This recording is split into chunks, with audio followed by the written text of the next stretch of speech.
ನಮಸ್ಕಾರ ವೀಕ್ಷಕರೇ, ಧರ್ಮಸಭಾ ವಿಶೇಷ ನೇರ ಪ್ರಸಾರ ಕಾರ್ಯಕ್ರಮಕ್ಕೆ ಸ್ವಾಗತ. ನಾನು ಸುಚೇಂದ್ರ ಆಚಾರ್ಯ.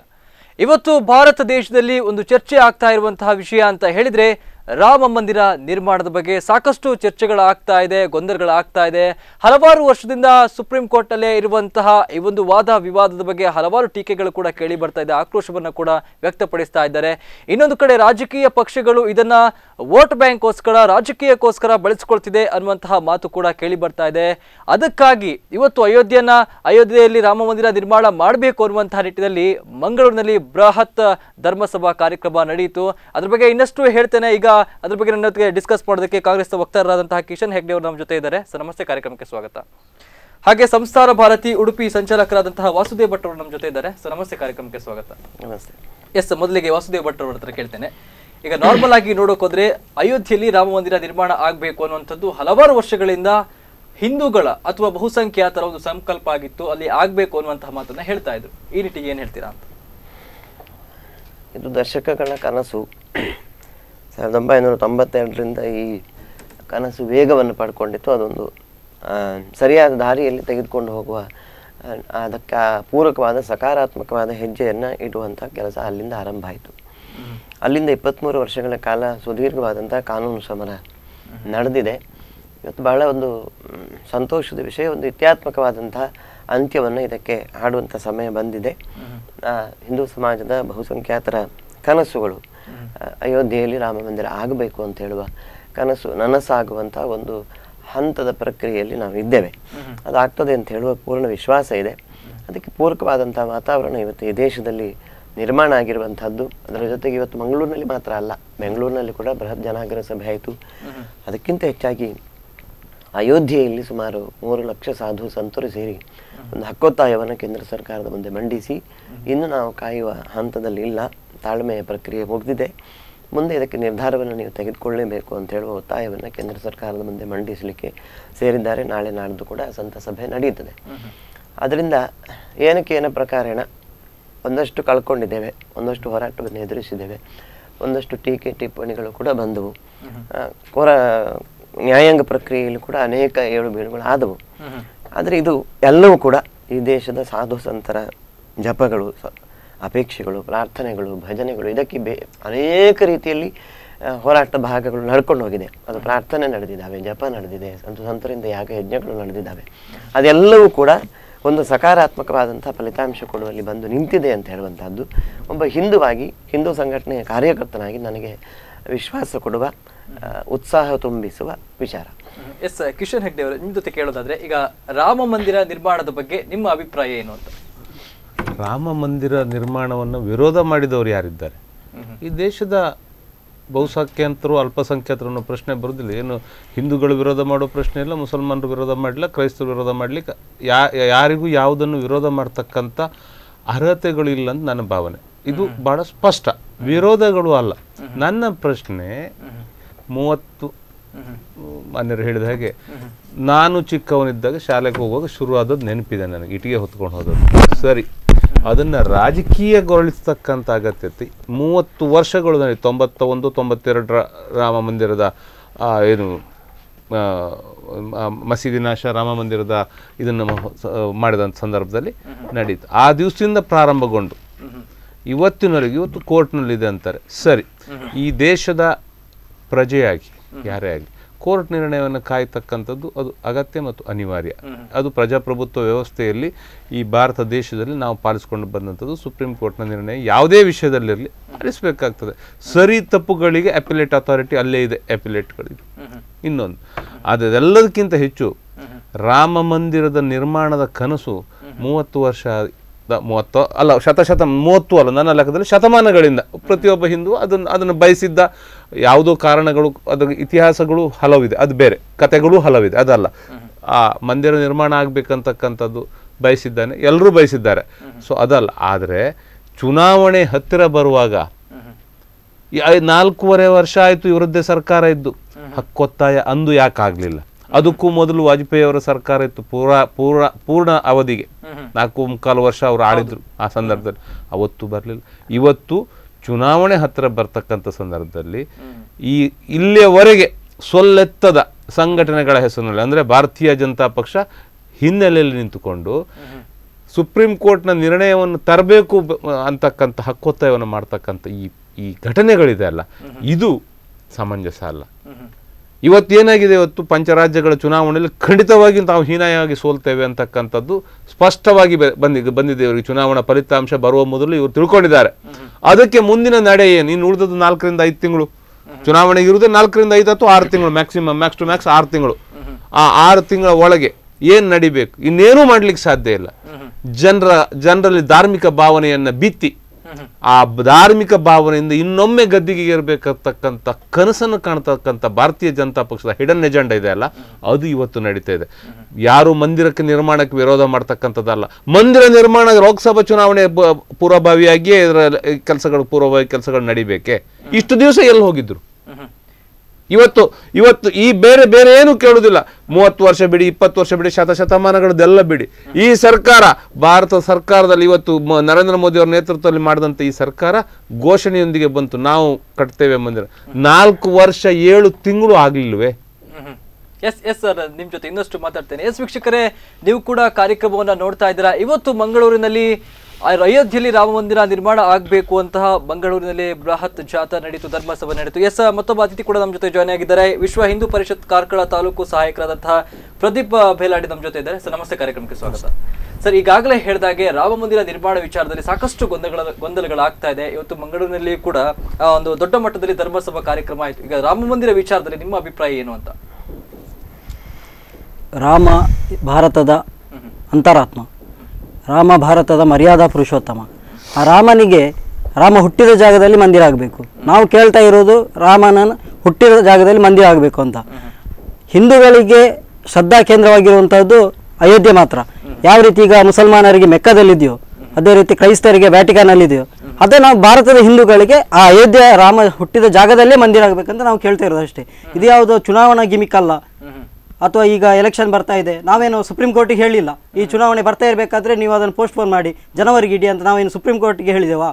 ಇದು ಕೋರ್ಟ್ನಿಂದ ಏನಾಗ್ತಾ ಇದೆ, ಜನವರಿಗೆ ಅದನ್ನು ಮುಂದೂಡಿದ್ದಾರೆ. ಅದಕ್ಕೋಸ್ಕರ ನಾವು ಜನಾಗ್ರಹ ಒಟ್ಟು ಇಡೀ ದೇಶದ ಹಿಂದೂಗಳು ರಾಮ ಮಂದಿರವನ್ನು ಅಲ್ಲೇ ಮಂದಿರವನ್ನು ಕಟ್ಟಬೇಕಂತ ಹೇಳ್ತಾ ಇದ್ದಾರೆ. ಅದಕ್ಕೋಸ್ಕರ ಇವಾಗ ಏನು ಮಂಗಳೂರಲ್ಲಿ ಇವತ್ತಾಯಿತು ಕಾರ್ಯಕ್ರಮ, ಅದೇ ರೀತಿ ಮುಂದಿನ ಭಾನುವಾರ ಡಿಸೆಂಬರ್ 2ನೇ ತಾರೀಕಿಗೆ ಉಡುಪಿಯಲ್ಲಿ ಜನಾಗ್ರಹ ಸಭೆ ಇದೆ. ಅದಕ್ಕೋಸ್ಕರ ರಾಮನ ಮೇಲಿನ ಭಕ್ತಿಯಿಂದ ಮತ್ತೆ ರಾಮ ಮಂದಿರ ಆಗಬೇಕು. ಇದು ನಮ್ಮ ಹಿಂದೂಗಳ ಸ್ವಾಭಿಮಾನದ ಪ್ರಶ್ನೆ. ಅದಕ್ಕೋಸ್ಕರ ನಾವು ಹೋರಾಟ. ಇದು ಯಾವುದೇ ಚುನಾವಣಾ ಗಿಮಿಕ್ ಅಲ್ಲ. ಯಾಕಂದ್ರೆ ಚುನಾವಣೆಯನ್ನು ನಂಬಿ ಸರ್ಕಾರದಿಂದ ಎಲ್ಲವೂ ಆಗುತ್ತೆ ಎಂದು ನಮಗೆ ಹಿಂದೂಗಳಿಗೆ ನಮ್ಗೆ ಭರವಸೆ ಇಲ್ಲ. ಅದಕ್ಕೋಸ್ಕರ ಸರ್ಕಾರ ಇವಾಗೇನೋ ಸರ್ಕಾರ ಇದೆ, ಕೇಂದ್ರ ಸರ್ಕಾರ ಹಿಂದೂಗಳ ಪರವಾಗಿ ಮಸೂದೆ ಮಂಡನೆ ಮಾಡಬೇಕು. ಅದಕ್ಕೋಸ್ಕರ ಜನಾಗ್ರಹ ಸಭೆಯನ್ನು ಮಾಡ್ತಾರೆ. ಹಾಗಾದ್ರೆ ವಾಸುದೇವ್ ಭಟ್ರವರೇ, ಈಗ ಇದಾಗಲೇ ಹೇಳಿದ ಹಾಗೆ ಎಲ್ಲೋ ಒಂದು ಕಡೆ ರಾಜಕೀಯ ಪಕ್ಷಗಳು ಇದೇ ಒಂದು ವಿಷಯನ ಇಟ್ಕೊಂಡು ವೋಟ್ ಬ್ಯಾಂಕ್ಗೋಸ್ಕರ ಈ ಒಂದು ರಾಜಕಾರಣವನ್ನು ನಡೆಸ್ತಿದೆಯಾ ಅಂತ. ಅಂದ್ರೆ ಕಳೆದ ಬಾರಿಗ ನರೇಂದ್ರ ಮೋದಿ ಅವರ ಸರ್ಕಾರ ಇದ್ದಂತಹ ಸಂದರ್ಭದಲ್ಲಿ ನಾನು ಅಧಿಕಾರಕ್ಕೆ ಬಂದ್ರೆ ರಾಮ ಮಂದಿರವನ್ನ ಖಂಡಿತವಾಗಿ ಕೂಡ ನಿರ್ಮಾಣವನ್ನ ಮಾಡ್ತೇವೆ ಅಂತ ಹೇಳಿದ್ರು. 4.5 ವರ್ಷ ಕೂಡ ಕಳಿತು, ಇಲ್ಲಿವರೆಗೂ ರಾಮ ಮಂದಿರ ನಿರ್ಮಾಣದ ವಿಚಾರ ಆಗಲ್ಲ ಸುಪ್ರೀಂ ಕೋರ್ಟ್ ನಲ್ಲಿ ಇರುವಂತದ್ದು. ಇದ್ರ ಬಗ್ಗೆ ಏನ್ ಹೇಳ್ತೀರಾ? ಕಿಶನ್ ಹೆಗಡೆಯವರಾದಿಯಾಗಿ ಈ ದೇಶದ ಎಲ್ಲ ಭಾರತೀಯ ಜನತಾ ಪಕ್ಷದ ಎದುರಾಳಿ ಎಲ್ಲ ರಾಜಕೀಯ ಪಕ್ಷಗಳು ಕೂಡ ಬಿಜೆಪಿಯ ಮೇಲೆ ಈ ರೀತಿಯ ಆರೋಪವನ್ನು ಅಥವಾ ಸಂಶಯಾಸ್ಪದ ಒಂದು ಅಭಿಪ್ರಾಯವನ್ನು ವ್ಯಕ್ತಪಡಿಸಿದ್ದರ ಬಗ್ಗೆ ತಪ್ಪಿಲ್ಲ. ಯಾಕೆ ತಪ್ಪಿಲ್ಲ ಅಂತ ಹೇಳಿದರೆ, ಅದಕ್ಕೆ ಪೂರಕವಾದ ಕೆಲವು ನಡವಳಿಕೆಗಳು ಕೂಡ ಬಿಜೆಪಿಯಿಂದ ನಡೀತಾ ಆಗಿರೋದ್ರಿಂದ ಅವರ ಅಭಿಪ್ರಾಯ ಸಹಜವಾಗಿಯೇ ಜನರಿಗೆ ಹೌದಲ್ಲ ಅಂತ ಹೇಳಿಸುವಂಥ ನಿಟ್ಟಿನಲ್ಲಿ ಇದೆ. ಆದರೆ ನಾನಿಲ್ಲಿ ರಾಜಕೀಯ ಪಕ್ಷದ ಪ್ರತಿನಿಧಿಯಾಗಿ ಕೂತವಲ್ಲ. ನಾವು ಹಿಂದೂ ಸಂಘಟನೆಗಳ ಒಂದು ಭಾಗವಾಗಿ ಈ ಚಳವಳಿಯನ್ನು ರಾಷ್ಟ್ರೀಯ ಸ್ವಯಂ ಸೇವಕ ಸಂಘದ ಮೂಲಕ ಮತ್ತು ಎಲ್ಲ ಈ ದೇಶದ ಲಕ್ಷಾಂತರ ಸಾಧು ಸಂತರು, ಸಹಸ್ರಾರು ನೇತಾರರು ಎಲ್ಲ ಒಂದು ಹಂತಕ್ಕೆ ತೆಗೆದುಕೊಂಡು ಬಂದ ನಿಟ್ಟಿನಲ್ಲಿ ನಾವು ಅದರ ಭಾಗವಾಗಿ ಅಪೇಕ್ಷೆ ಪಡ್ತಾ ಇರುವಂತಹದ್ದು ರಾಮ ಮಂದಿರ ಆಗಬೇಕು. ಯಾಕೆ 4 ವರ್ಷ ಆಗಿಲ್ಲ, ವಾಜಪೇಯಿ ಸರ್ಕಾರದಲ್ಲಿ ಯಾಕೆ ಆಗಲಿಲ್ಲ ಅಂತ ಹೇಳುವಂಥದ್ದು 22 ವರ್ಷ ಪಕ್ಷಗಳ ಚೌಚೌ ಸರ್ಕಾರಗಳಿದ್ದ ಹೊತ್ತಿನಲ್ಲಿ ಪಕ್ಷಗಳೆಲ್ಲ ಒಂದು ಭಾಗ ಆಗಿದ್ದರಿಂದ ಅದನ್ನು ಒಂದು ನಿರ್ಣಯ ತೆಗೆದುಕೊಳ್ಳಿಕ್ಕೆ ವಿಳಂಬ ಆಗಿದ್ದರಿಂದ ವಾಜಪೇಯಿ ಇದರಲ್ಲಿ ಹಿನ್ನಡೆ ಅನುಭವಿಸಿದರು. ಆದರೆ ಕಳೆದ 4 ವರ್ಷಗಳಿಂದ ಭಾರತೀಯ ಜನತಾ ಪಕ್ಷದ ಕೇಂದ್ರ ಸರ್ಕಾರದ ಮೇಲೆ ಒಂದು ಭರವಸೆ ರಾಷ್ಟ್ರೀಯ ಸ್ವಯಂ ಸೇವಕ ಸಂಘವನ್ನೂ ಸೇರಿದಂತೆ ಈ ದೇಶದ ಸಾಧು ಸಂತರಿಗೆ ಮತ್ತು ಈ ರಾಮ ಮಂದಿರ ಚಳವಳಿಯ ಭಾಗವಾಗಿದ್ದ ಎಲ್ಲರಿಗೂ ಇತ್ತು. ಒಂದು ಸಕಾರಾತ್ಮಕವಾದ ನಿರ್ಧಾರ ನಮಗೆ ಬರ್ತದೆ ಅಂತ. ಆದರೆ 4 ವರ್ಷಗಳ ಹೊತ್ತಿನಲ್ಲೂ ಇದು ಬರಲಿಲ್ಲ. ಆ ಹೊತ್ತಿನಲ್ಲಿ ಕಾನೂನು ಪ್ರಕ್ರಿಯೆಗಳು ಕೂಡ ಒಂದು ಹಂತಕ್ಕೆ ಮುಕ್ತಾಯದ ಹಂತಕ್ಕೆ ಬಂದು ನಿಂತಿದೆ. ಈ ಹೊತ್ತಲ್ಲಿಯೂ ಕೂಡ ನಾವು ಪೂರಕವಾದಂಥ ಜನಾಗ್ರಹವನ್ನು ಹಕ್ಕೊತ್ತಾಯವನ್ನು ಮಂಡಿಸದೇ ಹೋದರೆ, ಇದಕ್ಕೆ ಮತ್ತೊಂದು ಅಭಿಪ್ರಾಯವನ್ನು ಹೇಳುತ್ತೆ, ಮತ್ತೊಂದು ವಿಚಾರವನ್ನು ಸೇರಿಸಬಹುದಾದರೆ, ನಮ್ಮ ಸರಸಂಘ ಚಾಲಕರು ರಾಷ್ಟ್ರೀಯ ಸ್ವಯಂ ಸೇವಕ ಸಂಘದ ಮುಖ್ಯಸ್ಥರು ಮೋಹನ್ ಭಾಗವತಿ ಅವರು ಇತ್ತೀಚೆಗೆ ಒಂದು ಅಭಿಪ್ರಾಯವನ್ನು ವ್ಯಕ್ತಪಡಿಸಿದರು. ರಾಮ ಮಂದಿರ ನಿರ್ಮಾಣವನ್ನು ಈ ದೇಶದಲ್ಲಿ ಪ್ರಸ್ತುತ ಯಾವ ರಾಜಕೀಯ ಪಕ್ಷಗಳು ವಿರೋಧಿಸುವ ಮನಸ್ಥಿತಿಯಲ್ಲಿ ಇಲ್ಲ. ಇದಕ್ಕಿಂತ ಪೂರಕವಾದ ಒಳ್ಳೆಯ ವಾತಾವರಣ ನಮಗೆ ಸಿಕ್ಕಲಿಕ್ಕಿಲ್ಲ. ಆ ಹೊತ್ತಿನಲ್ಲಿ ನೀವೇ ವಿಳಂಬ ಮಾಡಿದರೆ ತೊಂದರೆ ಆಗ್ತದೆ ಅಂತ ಹೇಳುವ ಸಂದೇಶವನ್ನು ಕೇಂದ್ರ ಸರ್ಕಾರಕ್ಕೆ ಕೊಟ್ಟರು. ಅದರಿಂದ ನಾವು ಆಗ್ರಹವನ್ನು ಮಂಡಿಸ್ತಾ ಇದ್ದೇವೆ. ವಿರೋಧ ಪಕ್ಷಗಳಲ್ಲಿ ವಿರೋಧ ಮಾಡುವಂತಹ ಮನಸ್ಥಿತಿ ಇಲ್ಲ, ವಾತಾವರಣವಿಲ್ಲ. ಅದರಿಂದ ನೀವು ನಿರ್ಧಾರ ತೆಗೆದುಕೊಳ್ಳಿ. ಅದರ ಜೊತೆಗೆ ನ್ಯಾಯಾಂಗ ತಜ್ಞರು ಇವತ್ತು ಹೇಳ್ತಾ ಇದ್ದಾರೆ ಸುಗ್ರೀವಾಜ್ಞೆ ತಂದು ಮಾಡಲಿಕ್ಕೆ ಅಭ್ಯಂತರ ಇಲ್ಲ ಅಂತ. ಅದಕ್ಕೆ ಪೂರಕವಾದ ಇನ್ನೊಂದು ನಡೆ ಅಯೋಧ್ಯೆಯಲ್ಲಿ ಇವತ್ತು ನಾವು ಹೋರಾಟದ ಬಹುದೊಡ್ಡ ಹಂತವನ್ನು ದಾಟಿ ಬಂದಾಗಿದೆ. ಇವತ್ತು ಕೊನೆಗೆ ಏನು ಬಂದು ನಿಂತಿದೆ, ರಾಮ ಮಂದಿರ ಮತ್ತು ಬಾಬರಿ ಮಸೀದಿ ವಿಚಾರಕ್ಕೆ ಅಲ್ಲಿ ಜಾಗ ಹಂಚಿಕೆಯ ಸಂಬಂಧ ಒಂದು ವ್ಯಾಜ್ಯ ಇದೆ. ಆ ವ್ಯಾಜ್ಯದಲ್ಲಿ ಹಿಂದೂ ಸಂಘಟನೆಗಳಿಗೆ ಪ್ರತಿವಾದಿಯಾಗಿರುವ ಇಕ್ಬಾಲ್ ಅನ್ಸಾರಿ ಅವರು ಕೂಡ ಮೊನ್ನೆ ಹೇಳ್ತಾ ಇದ್ದಾರೆ, ಕಳೆದ ವಾರ ನಮಗೆ ಸುಗ್ರೀವಾಜ್ಞೆ ತಂದು ರಾಮ ಮಂದಿರ ಮಾಡುವುದಕ್ಕೆ ನಮ್ಮ ಅಭ್ಯಂತರ ಇಲ್ಲ, ನಾವು ಈ ದೇಶದ ಕಾನೂನಿಗೆ ತಲೆಬಾಗ್ತೇವೆ. ಅದರ ಜೊತೆಗೆ ಕರ್ನಾಟಕದಲ್ಲಿ ರೋಷನ್ ಬೇಗ್ ಅವರು, ಜಮೀರ್ ಅಹಮದ್ ಖಾನ್ ಅಂತವರು, ಸಮಾಜವಾದಿ ಪಕ್ಷದ ಆಜಮ್ ಖಾನ್ ಉತ್ತರ ಪ್ರದೇಶದಲ್ಲಿ ಹೇಳ್ತಾ ಇದ್ದಾರೆ ರಾಮ ಮಂದಿರ ಕಟ್ಟಲಿಕ್ಕೆ ನಮ್ಮ ವಿರೋಧ ಇಲ್ಲ. ಹೀಗೆ ಒಂದು ಸಕಾರಾತ್ಮಕ ವಾತಾವರಣ ಹಿಂದೂಗಳ ಭಾವನೆಗಳಿಗೆ ಪೂರಕವಾಗಿ ಬಂದ ಹೊತ್ತಿನಲ್ಲಿ ನಮಗೆ ಇವತ್ತು ಜನಾಗ್ರಹವನ್ನು ಮಂಡಿಸ್ತಾ ಇದ್ದೇವೆ. ನಮಗೆ ಇದರಲ್ಲಿ ಚುನಾವಣೆ ಅಜೆಂಡಾ ನನಗಂತೂ ಇಲ್ಲ, ನಮ್ಮನ್ನ ಈ ಹಿಂದೂ ಸಂಘಟನೆಗಳ ನೇತಾರರಿಗಿಲ್ಲ. ಭಾರತೀಯ ಜನತಾ ಪಕ್ಷಕ್ಕಿತ್ತೋ ಅದನ್ನು ನಾನು ರಾಜಕೀಯ ಪಕ್ಷದ ಪ್ರತಿಕ್ರಿಯೆಯನ್ನು ಕಿಶನ್ ಹೆಗಡೆ ಅವರಿಗೆ ಕೊಡ್ಲಿಕ್ಕಾಗೋದಿಲ್ಲ, ಅಥವಾ ಇನ್ನೊಂದು ಪಕ್ಷದವರಿಗೆ ನಾನು ಕೊಡ್ಲಾರೆ. ಅದಕ್ಕೆ ಅವರ ಅಭಿಪ್ರಾಯಕ್ಕೆ ಕಾರಣಗಳಿದ್ದಾವೆ. ಅದಕ್ಕೆ ಪೂರಕವಾದ ನಡೆ 4 ವರ್ಷ ಯಾಕೆ ಮಾಡಲಿಲ್ಲ ಅಂತ ನಾನು ಕೇಳಿಯನು. ಮಾಡ್ಲಿಕ್ಕೆ ಅವಕಾಶ ಇತ್ತಲ್ಲ ಸ್ವಾಮಿ, ಅದನ್ನೇ ಇವತ್ತು ಹಿಂದೂ ಸಂಘಟನೆಗಳ ನೇತಾರರು ಕೇಳ್ತಾ ಇದ್ದಾರೆ ಮಾಡಿ ಅಂತ. ಕಿಶನ್ ಹೆಗ್ಡೆ ಅವರು, ಈಗ ನಾವು ಹೇಳುವ ಪ್ರಕಾರ ಈಗ ನರೇಂದ್ರ ಮೋದಿ ಅವರ ಸರ್ಕಾರ ಏನಿತ್ತು ಕಳೆದ ಬಾರಿ ಚುನಾವಣೆಗಿಂತ ಮುಂಚೆ ಇದೇ ರೀತಿಯಾದಂತಹ ಒಂದು ಆಶ್ವಾಸನೆಯನ್ನು ಕೊಟ್ಟು ರಾಮ ಮಂದಿರ ನಿರ್ಮಾಣ ಮಾಡ್ತೇವೆ ಅಂತ ಹೇಳಿದ್ರು. 4.5 ವರ್ಷ ಕೂಡ ಕಳಿತು, ಆಗಲಿಲ್ಲ. ಇನ್ನು ಜನರ ಅಕೌಂಟ್ಗೆ 15 ಲಕ್ಷ ರೂಪಾಯಿ ಹಾಕ್ತೇನೆ ಅಂತ ಹೇಳಿದ್ರು, ಅದು ಕೂಡ ಆಗ್ಲಿಲ್ಲ. ಈಗ ಮುಂದಿನ ಲೋಕಸಭಾ ಚುನಾವಣೆ ಹತ್ರ ಬರ್ತಾ ಇದೆ. ಈಗ ಅಯೋಧ್ಯೆ ರಾಮ ಮಂದಿರ ವಿಚಾರಕ್ಕೂ ಕೂಡ ಒಂದು ಬುಕಿಲಿ ಹೇಳ್ತಾ ಇರುವಂತದ್ದು, ಎಲ್ಲೋ ಒಂದು ಕಡೆ ಬಿಜೆಪಿಯು ಕೂಡ ಸರ್ಕಸ್ ಮಾಡ್ತಿದೆಯಾ ವೋಟ್ ಬ್ಯಾಂಕ್ಗೋಸ್ಕರ ಅನ್ನುವಂಥದ್ದು. ಅಲ್ಲ, ನಾನು ಬಹುಶಃ ಇವತ್ತು ನನ್ನ ಎಡಬಲಗಳಲ್ಲಿ ಕುಳಿತವರು 2 ಧಾರ್ಮಿಕ ಹಿಂದೂ ಸಂಘಟನೆಗಳ ಪ್ರಮುಖರು. ಸರಿ, ನಾನು ಅವರ ಅದರಲ್ಲಿ ಬಹುಶಃ ಪಕ್ಷ ತಂದದ್ದಿದ್ರೆ ತಪ್ಪು, ತಾರದಿದ್ರೆ ಸರಿ ಅಂತಕ್ಕಂಥ ವಾದಗಳು ಅಲ್ಲ. ಅದ್ರ ಬಗ್ಗೆ ನಾನು ಹೆಚ್ಚಿಗೆ ಹೇಳಲಿಕ್ಕೆ ಹೋಗೋದಿಲ್ಲ, ಅದು ಅವರವರ ವಿವೇಚನೆಗಳಿಗೆ ಬಿಟ್ಟಂಥದ್ದು. ಯಾಕಂತ ಹೇಳಿದ್ರೆ ಯಾವತ್ತೂ ಸಂಘರ್ಷಗಳಿಗೆ ಹೋಗುವಂಥ ಸಂದರ್ಭಗಳಲ್ಲಿ ಅದು ಯಾರು ಎದುರಾಳಿಯಾಗಿ ಹೋಗ್ತಾರೆ ಕೇಳಿದರೆ ಬಹುಶಃ ರಾಜಕೀಯ ಪಕ್ಷಗಳು ಒಂದು ಸ್ಟೆಪ್ ಹಿಂದೆ ಉಳಿತವೆ. ಪಕ್ಷಗಳು ಯಾವುದೇ ಇರೆಸ್ಪೆಕ್ಟ್, ನಾನು ಯಾವುದೇ ರಾಜಕೀಯ ಪಕ್ಷ ಹೇಳ್ತೇವೆ, ರಾಜಕೀಯ ಪಕ್ಷಗಳು ಒಂದು ಸ್ಟೆಪ್ ಹಿಂದೆ ಇರ್ತವೆ, ಸಂಘಟನೆಗಳು ಮುಂದೆ ಬರ್ತವೆ. ಇವತ್ತಿನ ಈ ಪ್ರಕ್ಷುಬ್ಧ ಸ್ಥಿತಿ ಅಂತಲೂ ಹೇಳಲಿಕ್ಕೆ ನಾನು ಬಯಸೋಲ್ಲ. ಯಾಕಂತ ಹೇಳಿದ್ರೆ ಅವರು ಒಂದು ಮಾತು ಹೇಳಿದ್ರು, ಹೌದು, ಪೂರಕ ವಾತಾವರಣ ಮೊದಲು ಇತ್ತು. ಬಹುಶಃ ನನ್ನ ಅನಿಸಿಕೆ, ನಾನು ಬಾಲ್ಯದಲ್ಲಿ ನೋಡಿದಾಗೆ ಲಾಲ್ ಕೃಷ್ಣ ಅದ್ವಾನಿಯವರ ನೇತೃತ್ವದಲ್ಲಿ ಹೊರಟ ರಥಯಾತ್ರೆ ಮತ್ತು ಅಂದಿನ ರಾಮ ಮಂದಿರ ಬಾಬರಿ ಮಸೀದಿ ಧ್ವಂಸ ಪ್ರಕರಣ ಅಂದು ಸುಪ್ರೀಂ ಕೋರ್ಟಿನ ಆಜ್ಞೆಯ ವಿರುದ್ಧವಾಗಿಯೇ ನಡೆದಂಥದ್ದು. ಒಂದೇ ನಿಮಿಷ, ಪಬ್ಲಿಕ್ ಇಂದ ಕಾಲ್ ಸರ್ ಮಾತಾಡ್ತೇನೆ. ಹಲೋ ಸರ್, ನಮಸ್ತೆ. ನಿಮ್ಮ ಹೆಸರು ಎಲ್ಲಿಂದ ಕರೆ ಮಾಡ್ತಾ ಇದ್ದೀರಾ? ಹಲೋ, ಪೀರ್ ಮೊಹಮ್ಮದ್. ಹೇಳಿ ಸರ್, ಹೇಳಿ ಪೀರ್ ಮೊಹಮ್ಮದ್. ಇದೊಂದು ಬಾಬರಿ ಮಸೀದಿಯದ್ದು ಬರೇ ನವೆಂಬರ್ ಡಿಸೆಂಬರ್ ನಲ್ಲೇ ಬಡಬಡ ಶಬ್ದ ಆಗ್ತದೆ. ಹಿಂದಿನಿಂದಲೂ ಅಷ್ಟೇ, ಸಾಧಾರಣ 30-25 ವರ್ಷಕ್ಕೆ ಮೇಲಾಗ್ತಾ ಬಂತು. ನಡುವಿನಲ್ಲಿ ನೀವು ಆಗಸ್ಟ್ ತನಕ, ಜನವರಿಯಿಂದ ಆಗಸ್ಟ್ ತನಕ ಬರೇ ಇದು ಒಂದೇ ಮಾತಿರ್ತದೆ, ಅದು ಕೋರ್ಟ್ ನಲ್ಲಿ ಉಂಟಂತ. ಬರೇ ಅಕ್ಟೋಬರ್, ನವೆಂಬರ್, ಡಿಸೆಂಬರ್ ಇದು ಎಲ್ಲದಕ್ಕೂ ಒಂದು ಬಿತ್ತಿ ಮೊಳಕೆ ಬರುವ ಕಾಲವೋ ಏನೋ ಗೊತ್ತಿಲ್ಲ. ಅದೇ ರೀತಿಯಲ್ಲಿ ಬಾಬ್ರಿ ಮಸೀದಿಯ ಬೀಜ ಬಿತ್ತಿ ಮೊಳಕೆ ಬರೆಸ್ಲಿಕ್ಕೆ ನೋಡ್ತೀರಾ, ಅದು ಗೊತ್ತಿಲ್ಲ. ಈ 3 ತಿಂಗಳಲ್ಲಿ ಹಿಂದಿನಿಂದಲೂ ಯಾವ ಸರ್ಕಾರ ಇದ್ರು, ಈಗ ನೋಡಿ ಇವರ ಸರ್ಕಾರ ಇದೆ, ನಮ್ಗೆ ನಾನು ಹೇಳುವ ಮಾತನ್ನ ಈಗ ಒಂದು ವಿಷಯ ಅಂತ ಹೇಳಿದ್ರೆ ಬಂದ್ರು, ಈಗ ಬಡಿದಾಡಿದ್ದರು, ಪೂರ್ಣವಾಗಿ ರಾಮ ಮಂದಿರದ ನಿರ್ಮಾಣ ಆಗುವುದಿಲ್ಲ ಅಂತೇಳಿ ಹೇಳಬಲ್ಲೆ. ಯಾಕಂತ ಹೇಳಿ ನೀವು ಕೇಳ್ಬಹುದು, ಇದಕ್ಕೆ ಹಲವಾರು ಕಾರಣಗಳಿವೆ. ನಮ್ಮ ದೇಶಕ್ಕೆ ಈಗ ಮೋದಿ ಅವರು ಹೇಳಿದಾಗೆ ಅವರಿಗೆ ಪ್ರಗತಿ, ಸಬ್ಕಾ ಸಾಥ್ ಸಬ್ಕಾ ವಿಕಾಸ್, ಅದ್ರಲ್ಲಿ ಅವರು ಹಿಂದೂಗಳಿಗೆ ಇರ್ಬಹುದು, ನಾವು ಬಂದ್ರೆ ಅದು ಮಾಡ್ತೇವೆ ಅಂತ. ಆದ್ರೆ ಭಾರತೀಯ ಜನತಾ ಪಕ್ಷ ಸಬ್ಕಾ ಸಾಥ್ ಸಬ್ಕಾ ವಿಕಾಸ್ ಹೇಳಿ ಅಭಿವೃದ್ಧಿ ಕಾರ್ಯದಲ್ಲಿ ಮಾಡ್ತಾ ಇದ್ದಾರೆ. ಅದರಲ್ಲಿ ಹಿಂದೆ ಮುಂದೆ ನೋವುಗಳನ್ನು ಅನುಭವಿಸಿರ್ಬೋದು, ಇರ್ತಾರೆ. ಎಲ್ರಿಗೆ ಒಂದೇ ರೀತಿಯಲ್ಲಿ ಉದ್ಧಾರ ಮಾಡ್ಲಿಕ್ಕೆ ಆಗುದಿಲ್ಲ. ಸರ್, ಈಗ ಏನಂತ ಹೇಳಿದ್ರೆ, ಈಗ ಅಯೋಧ್ಯೆ ವಿಚಾರದಲ್ಲಿ, ರಾಮ ಮಂದಿರ ವಿಚಾರದಲ್ಲಿ ಸಾಕಷ್ಟು ಗೊಂದಲಗಳಾಗ್ತಾ ಇದೆ, ಇದ್ರ ಬಗ್ಗೆ ನಿಮ್ಮ ಅಭಿಪ್ರಾಯ ಹೇಳಿ ಅಂತ. ನೋಡಿ, ರಾಮ ಮಂದಿರದ ವಿಚಾರವೇ ಹೇಳುದಾದ್ರೆ ಬರೇ ರಾಮ ಮಂದಿರ ನಿರ್ಮಾಣಕ್ಕೆ ಯಾರು ಒಪ್ಪುವುದಿಲ್ಲ. ಈಗ ಹೇಳ್ಬೋದು, ಅವ್ರ 4-5 ಜನರ ಹೆಸರು ಹೇಳಿದ್ರು, ಯಾರೋ ಒಬ್ಬ ಆಜಮ್ ಖಾನ್ ಹೇಳಿದ, ಇವರು ಹೇಳಿದ, ಅವರು ಹೇಳಿದ ಅಂತೇಳಿ. ಅದರಲ್ಲಿ ಟೋಟಲ್ ಆಗಿ ಅದು ಭಾರತದ ಮುಸಲ್ಮಾನರ ತಲೆಯನ್ನು ಅವರು ಹೊತ್ತಿಕೊಂಡಿಲ್ಲ. ಆಗಿರುವಾಗ 4-5 ಜನರ ಮೇಲೆ ಈಗ ಅವರ 4-5 ಜನ ಹಿಂದೂ ವಿರೋಧಿ ಹೇಳಿಕೆ ಹೇಳಿದ್ರೆ ಅವರು ಎತ್ತುವುದಿಲ್ಲ. ವಿರೋಧಿ ಹೇಳಿಕೆ ಹೇಳಿಲ್ಲ, ಅವರನ್ನು ಹೊಗಳಿದ್ರೆ ಅವರ ತಲೆ ಮೇಲೆ ಇಟ್ಕೊಳ್ತಾರೆ, ಜೊತೆಗಳಿದ್ರೆ ಅವರು ಕಳ್ಳ ಅಂತ ಹೇಳ್ತಾರೆ. ಹಾಗೆ ಮಾಡ್ಲಿಕ್ಕೆ ಓಕೆ ಸರ್, ನಿಮ್ಮ ಮಾತಿಗೆ ಕಿಶನ್ ಹೆಗ್ಡೆ ಅವರು ಆನ್ಸರ್ ಕೊಡ್ತಾರೆ ಸರ್. ಅಲ್ಲ, ನನ್ನ ಪ್ರಶ್ನೆ ಅವರಿಗೆ ಉತ್ತರ ಅನ್ನೋದಕ್ಕಿಂತಲೂ ಸಾರ್ವತ್ರಿಕವಾಗಿ ಒಂದು ಅಭಿಪ್ರಾಯವನ್ನು ರೂಢಿಸ್ಲಿಕ್ಕೆ ನಾನು ಬಯಸ್ತೇನೆ. ಬಹುಶಃ ಅಕ್ಕಪಕ್ಕದಲ್ಲಿ ಕುಳಿತಂತ ಇಬ್ಬರು ನಾಯಕರುಗಳಲ್ಲಿ ನನ್ನ ಒಂದು ವಿನಂತಿ ಇದೆ. ಯಾಕೆ ಕೇಳಿದರೆ, ಇವರು ರಾಜಕೀಯ ಪಕ್ಷಕ್ಕೆ ಹೊರತಾದವರು. ನಾನೊಬ್ಬ ರಾಜಕೀಯ ಪಕ್ಷದವನು, ನಾನು ಬಹಿರಂಗವಾಗಿ ಒಪ್ಕೊಳ್ತೇನೆ, ಹೇಳ್ಕೊಳ್ತೇನೆ, ನಾನು ರಾಜಕೀಯ ಪಕ್ಷದವನು. ಇವರು ಹೊರತಾದವರು ಹೌದಾದರೆ, ರಾಮ ಮಂದಿರ ನಿರ್ಮಾಣವೇ ಇವರ ಕನಸು ಹೌದಾದರೆ, ಆ ರಾಮ ಮಂದಿರ ನಿರ್ಮಾಣಕ್ಕೆ ಭಾರತೀಯ ಜನತಾ ಪಕ್ಷದ ಆಬ್ಸಲ್ಯೂಟ್ ಮೆಜಾರಿಟಿ ಇದ್ದಂಥ ನರೇಂದ್ರ ಮೋದಿ ಅವರ ಸರ್ಕಾರ, ಆಬ್ಸಲ್ಯೂಟ್ ಮೆಜಾರಿಟಿ ನೆನ್ಪಿಟ್ಕೊಳ್ಳಿ. ಯಾವ ಅಂಗ ಪಕ್ಷಗಳು ಇವತ್ತು NDA ಸರ್ಕಾರ ಆಗಿದ್ರು ಅದು NDA ಅಲ್ಲ, ಅಗತ್ಯ ಇಲ್ಲ. 278 ಇವತ್ತಿನ 81 ಸಂಪೂರ್ಣ ಮೆಜಾರಿಟಿಯನ್ನು ಪಡೆದಂಥ ಭಾರತೀಯ ಜನತಾ ಪಕ್ಷ ಇಲ್ಲಿಯ ತನಕ ಮಾಡಿದ್ರಲ್ಲಿ ನೀವು ಫೇಲ್ಯೂರ್, ನಾವು ನಿಮ್ಮನ್ನು ವಿರೋಧಿಸ್ತೇವೆ ಅಂತಕ್ಕಂಥ ಒಂದು ಬಹಿರಂಗ ಹೇಳಿಕೆಯನ್ನು ಈ ಸಂಘಟನೆಗಳು ನೀಡಿ ಬರಲಿ.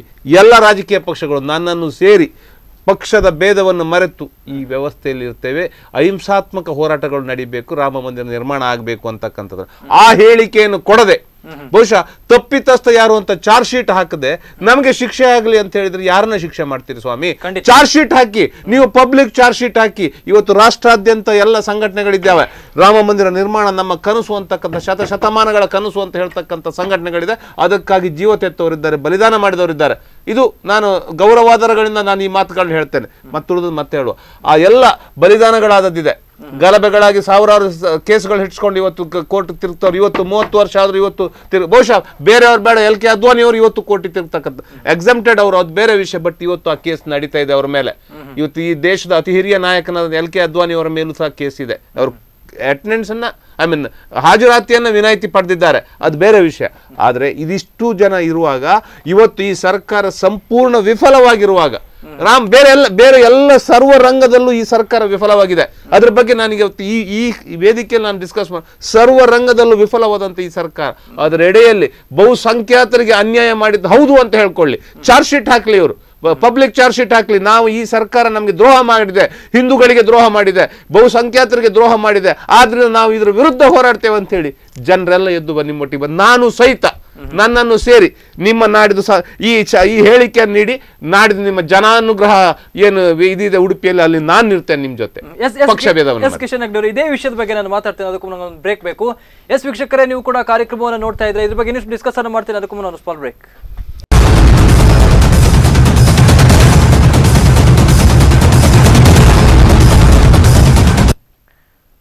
ಬ್ರೇಕ್ ಬಳಿಕ ಧರ್ಮಸಭಾ ವಿಶೇಷ ನೇರ ಪ್ರಸಾರ ಕಾರ್ಯಕ್ರಮಕ್ಕೆ ಸ್ವಾಗತ.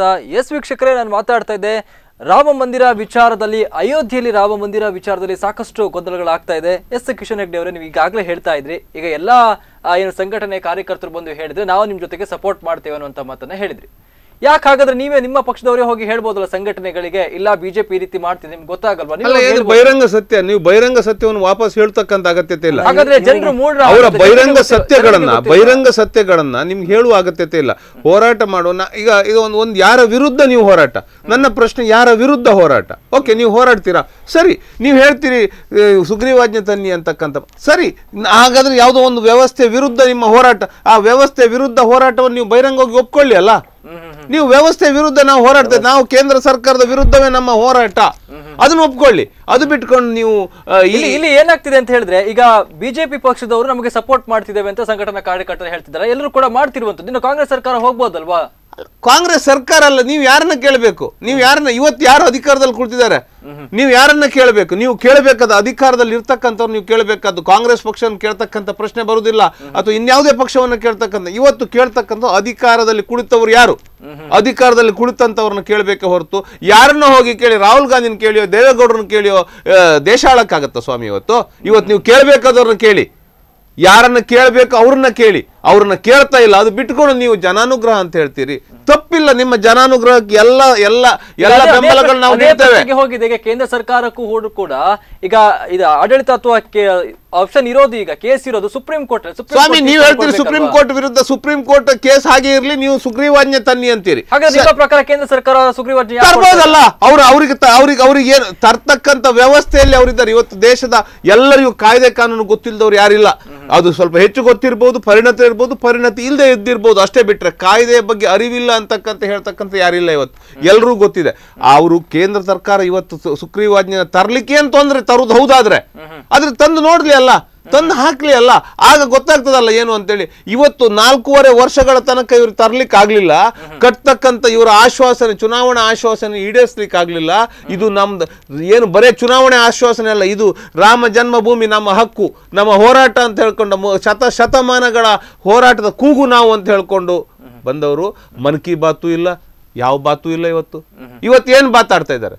ರಾಮ ಮಂದಿರ ಕಟ್ಟಿ ಅಲ್ಲ, ರಾಮ ಮಂದಿರ ಇದೊಂದು ರಾಜಕೀಯ ವಿಷಯವೂ ಅಲ್ಲ, ರಾಜಕೀಯ ಅಸ್ತ್ರನೂ ಅಲ್ಲ. ಇವ್ರು ಹೇಳ್ತಾ ಇದ್ದಾರೆ 4.5 ವರ್ಷಕ್ಕಿಂತ ಮುಂಚೆನೆ ತರಬಹುದಿತ್ತು ಅಂತ. ಮುಂಚೆನೆ ತರ್ತಿದ್ರು ಇವ್ರು ಹೇಳ್ತಿದ್ರು ಇಲ್ಲಿ ಭಾರತದಲ್ಲಿ ಸಂವಿಧಾನ ಇಲ್ಲ, ನ್ಯಾಯಾಂಗಕ್ಕೆ ಗೌರವ ಇಲ್ಲ ಹೇಳ್ಬೋದು. ಆದ್ರೆ ನಾವು ರಾಮ ಭಕ್ತರು, ಈ ದೇಶದ ಹಿಂದೂಗಳು ಈ ಸಂವಿಧಾನದ ಮೇಲೆ ನಂಬಿಕೆ ಇಟ್ಟಿದ್ದೇವೆ, ಈ ನ್ಯಾಯಾಂಗದ ಮೇಲೂ ನಂಬಿಕೆ ಇಟ್ಟಿದ್ದೇವೆ. ನಾವು 26 ವರ್ಷಗಳಿಂದ ನಿರಂತರವಾಗಿ ನ್ಯಾಯಾಲಯದಲ್ಲಿ ರಾಮನಿಗೋಸ್ಕರ ಹೋರಾಟ ಮಾಡ್ಕೊಂಡೇ ಬಂದವರು ನಾವು ಇನ್ನು 4.5 ವರ್ಷನೂ ಕಾದಿದ್ದೇವೆ. ಆದ್ರೆ ಇವತ್ತು ಸುಪ್ರೀಂ ಕೋರ್ಟು ಕಳೆದ 29 ತಾರೀಕು ಅಕ್ಟೋಬರಿಗೆ ಇದನ್ನು ಮುಂದೂಡಿತು. ಸುಪ್ರೀಂ ಕೋರ್ಟ್ ಚೀಫ್ ಜಸ್ಟಿಸ್ ಏನು ಹೇಳ್ತಾರೆ, ಅವರು ಕೇವಲ ಇಷ್ಟು ನಾವು 26 ವರ್ಷದಿಂದ ಕಾಯ್ತಾ ಇರುವಂತಹ ತೀರ್ಪಿಗೋಸ್ಕರ. ಮಾತಾಡ್ತೀನಿ, ಪಬ್ಲಿಕ್ ಇಂದ ಕಾಲ್ ಇದೆ. ಸರ್ ನಮಸ್ತೆ, ನಿಮ್ಮ ಹೆಸರು, ಎಲ್ಲಿಂದ ಕರೆ ಮಾಡ್ತಾ ಇದ್ದೀರಾ? ಹಲೋ. ನಾವು 26 ವರ್ಷದಿಂದ ಈ ವಿಚಾರಕ್ಕೋಸ್ಕರ ಕಾಯ್ತಾ ಇದ್ದೇವೆ. ಆದ್ರೆ ಆ ಚೀಫ್ ಜಸ್ಟಿಸ್ ರಂಜನ್ ಗೊಗೊಯ್ ಅವರು ಕೇವಲ 4 ನಿಮಿಷದಲ್ಲಿ ರಾಮ ಮಂದಿರದ ಇದು ನನಗೆ ಸುಪ್ರೀಂ ಕೋರ್ಟ್ಗೆ ಇದು ಪ್ರಿಯಾರಿಟಿಯ ವಿಚಾರ ಅಲ್ಲ, ಇದು ಮಹತ್ವದ ವಿಚಾರ ಅಲ್ಲ ನನಗೆ ಅಂತ ಅದನ್ನು ಜನವರಿಗೆ ಮುಂದೂಡಿದ್ದಾರೆ.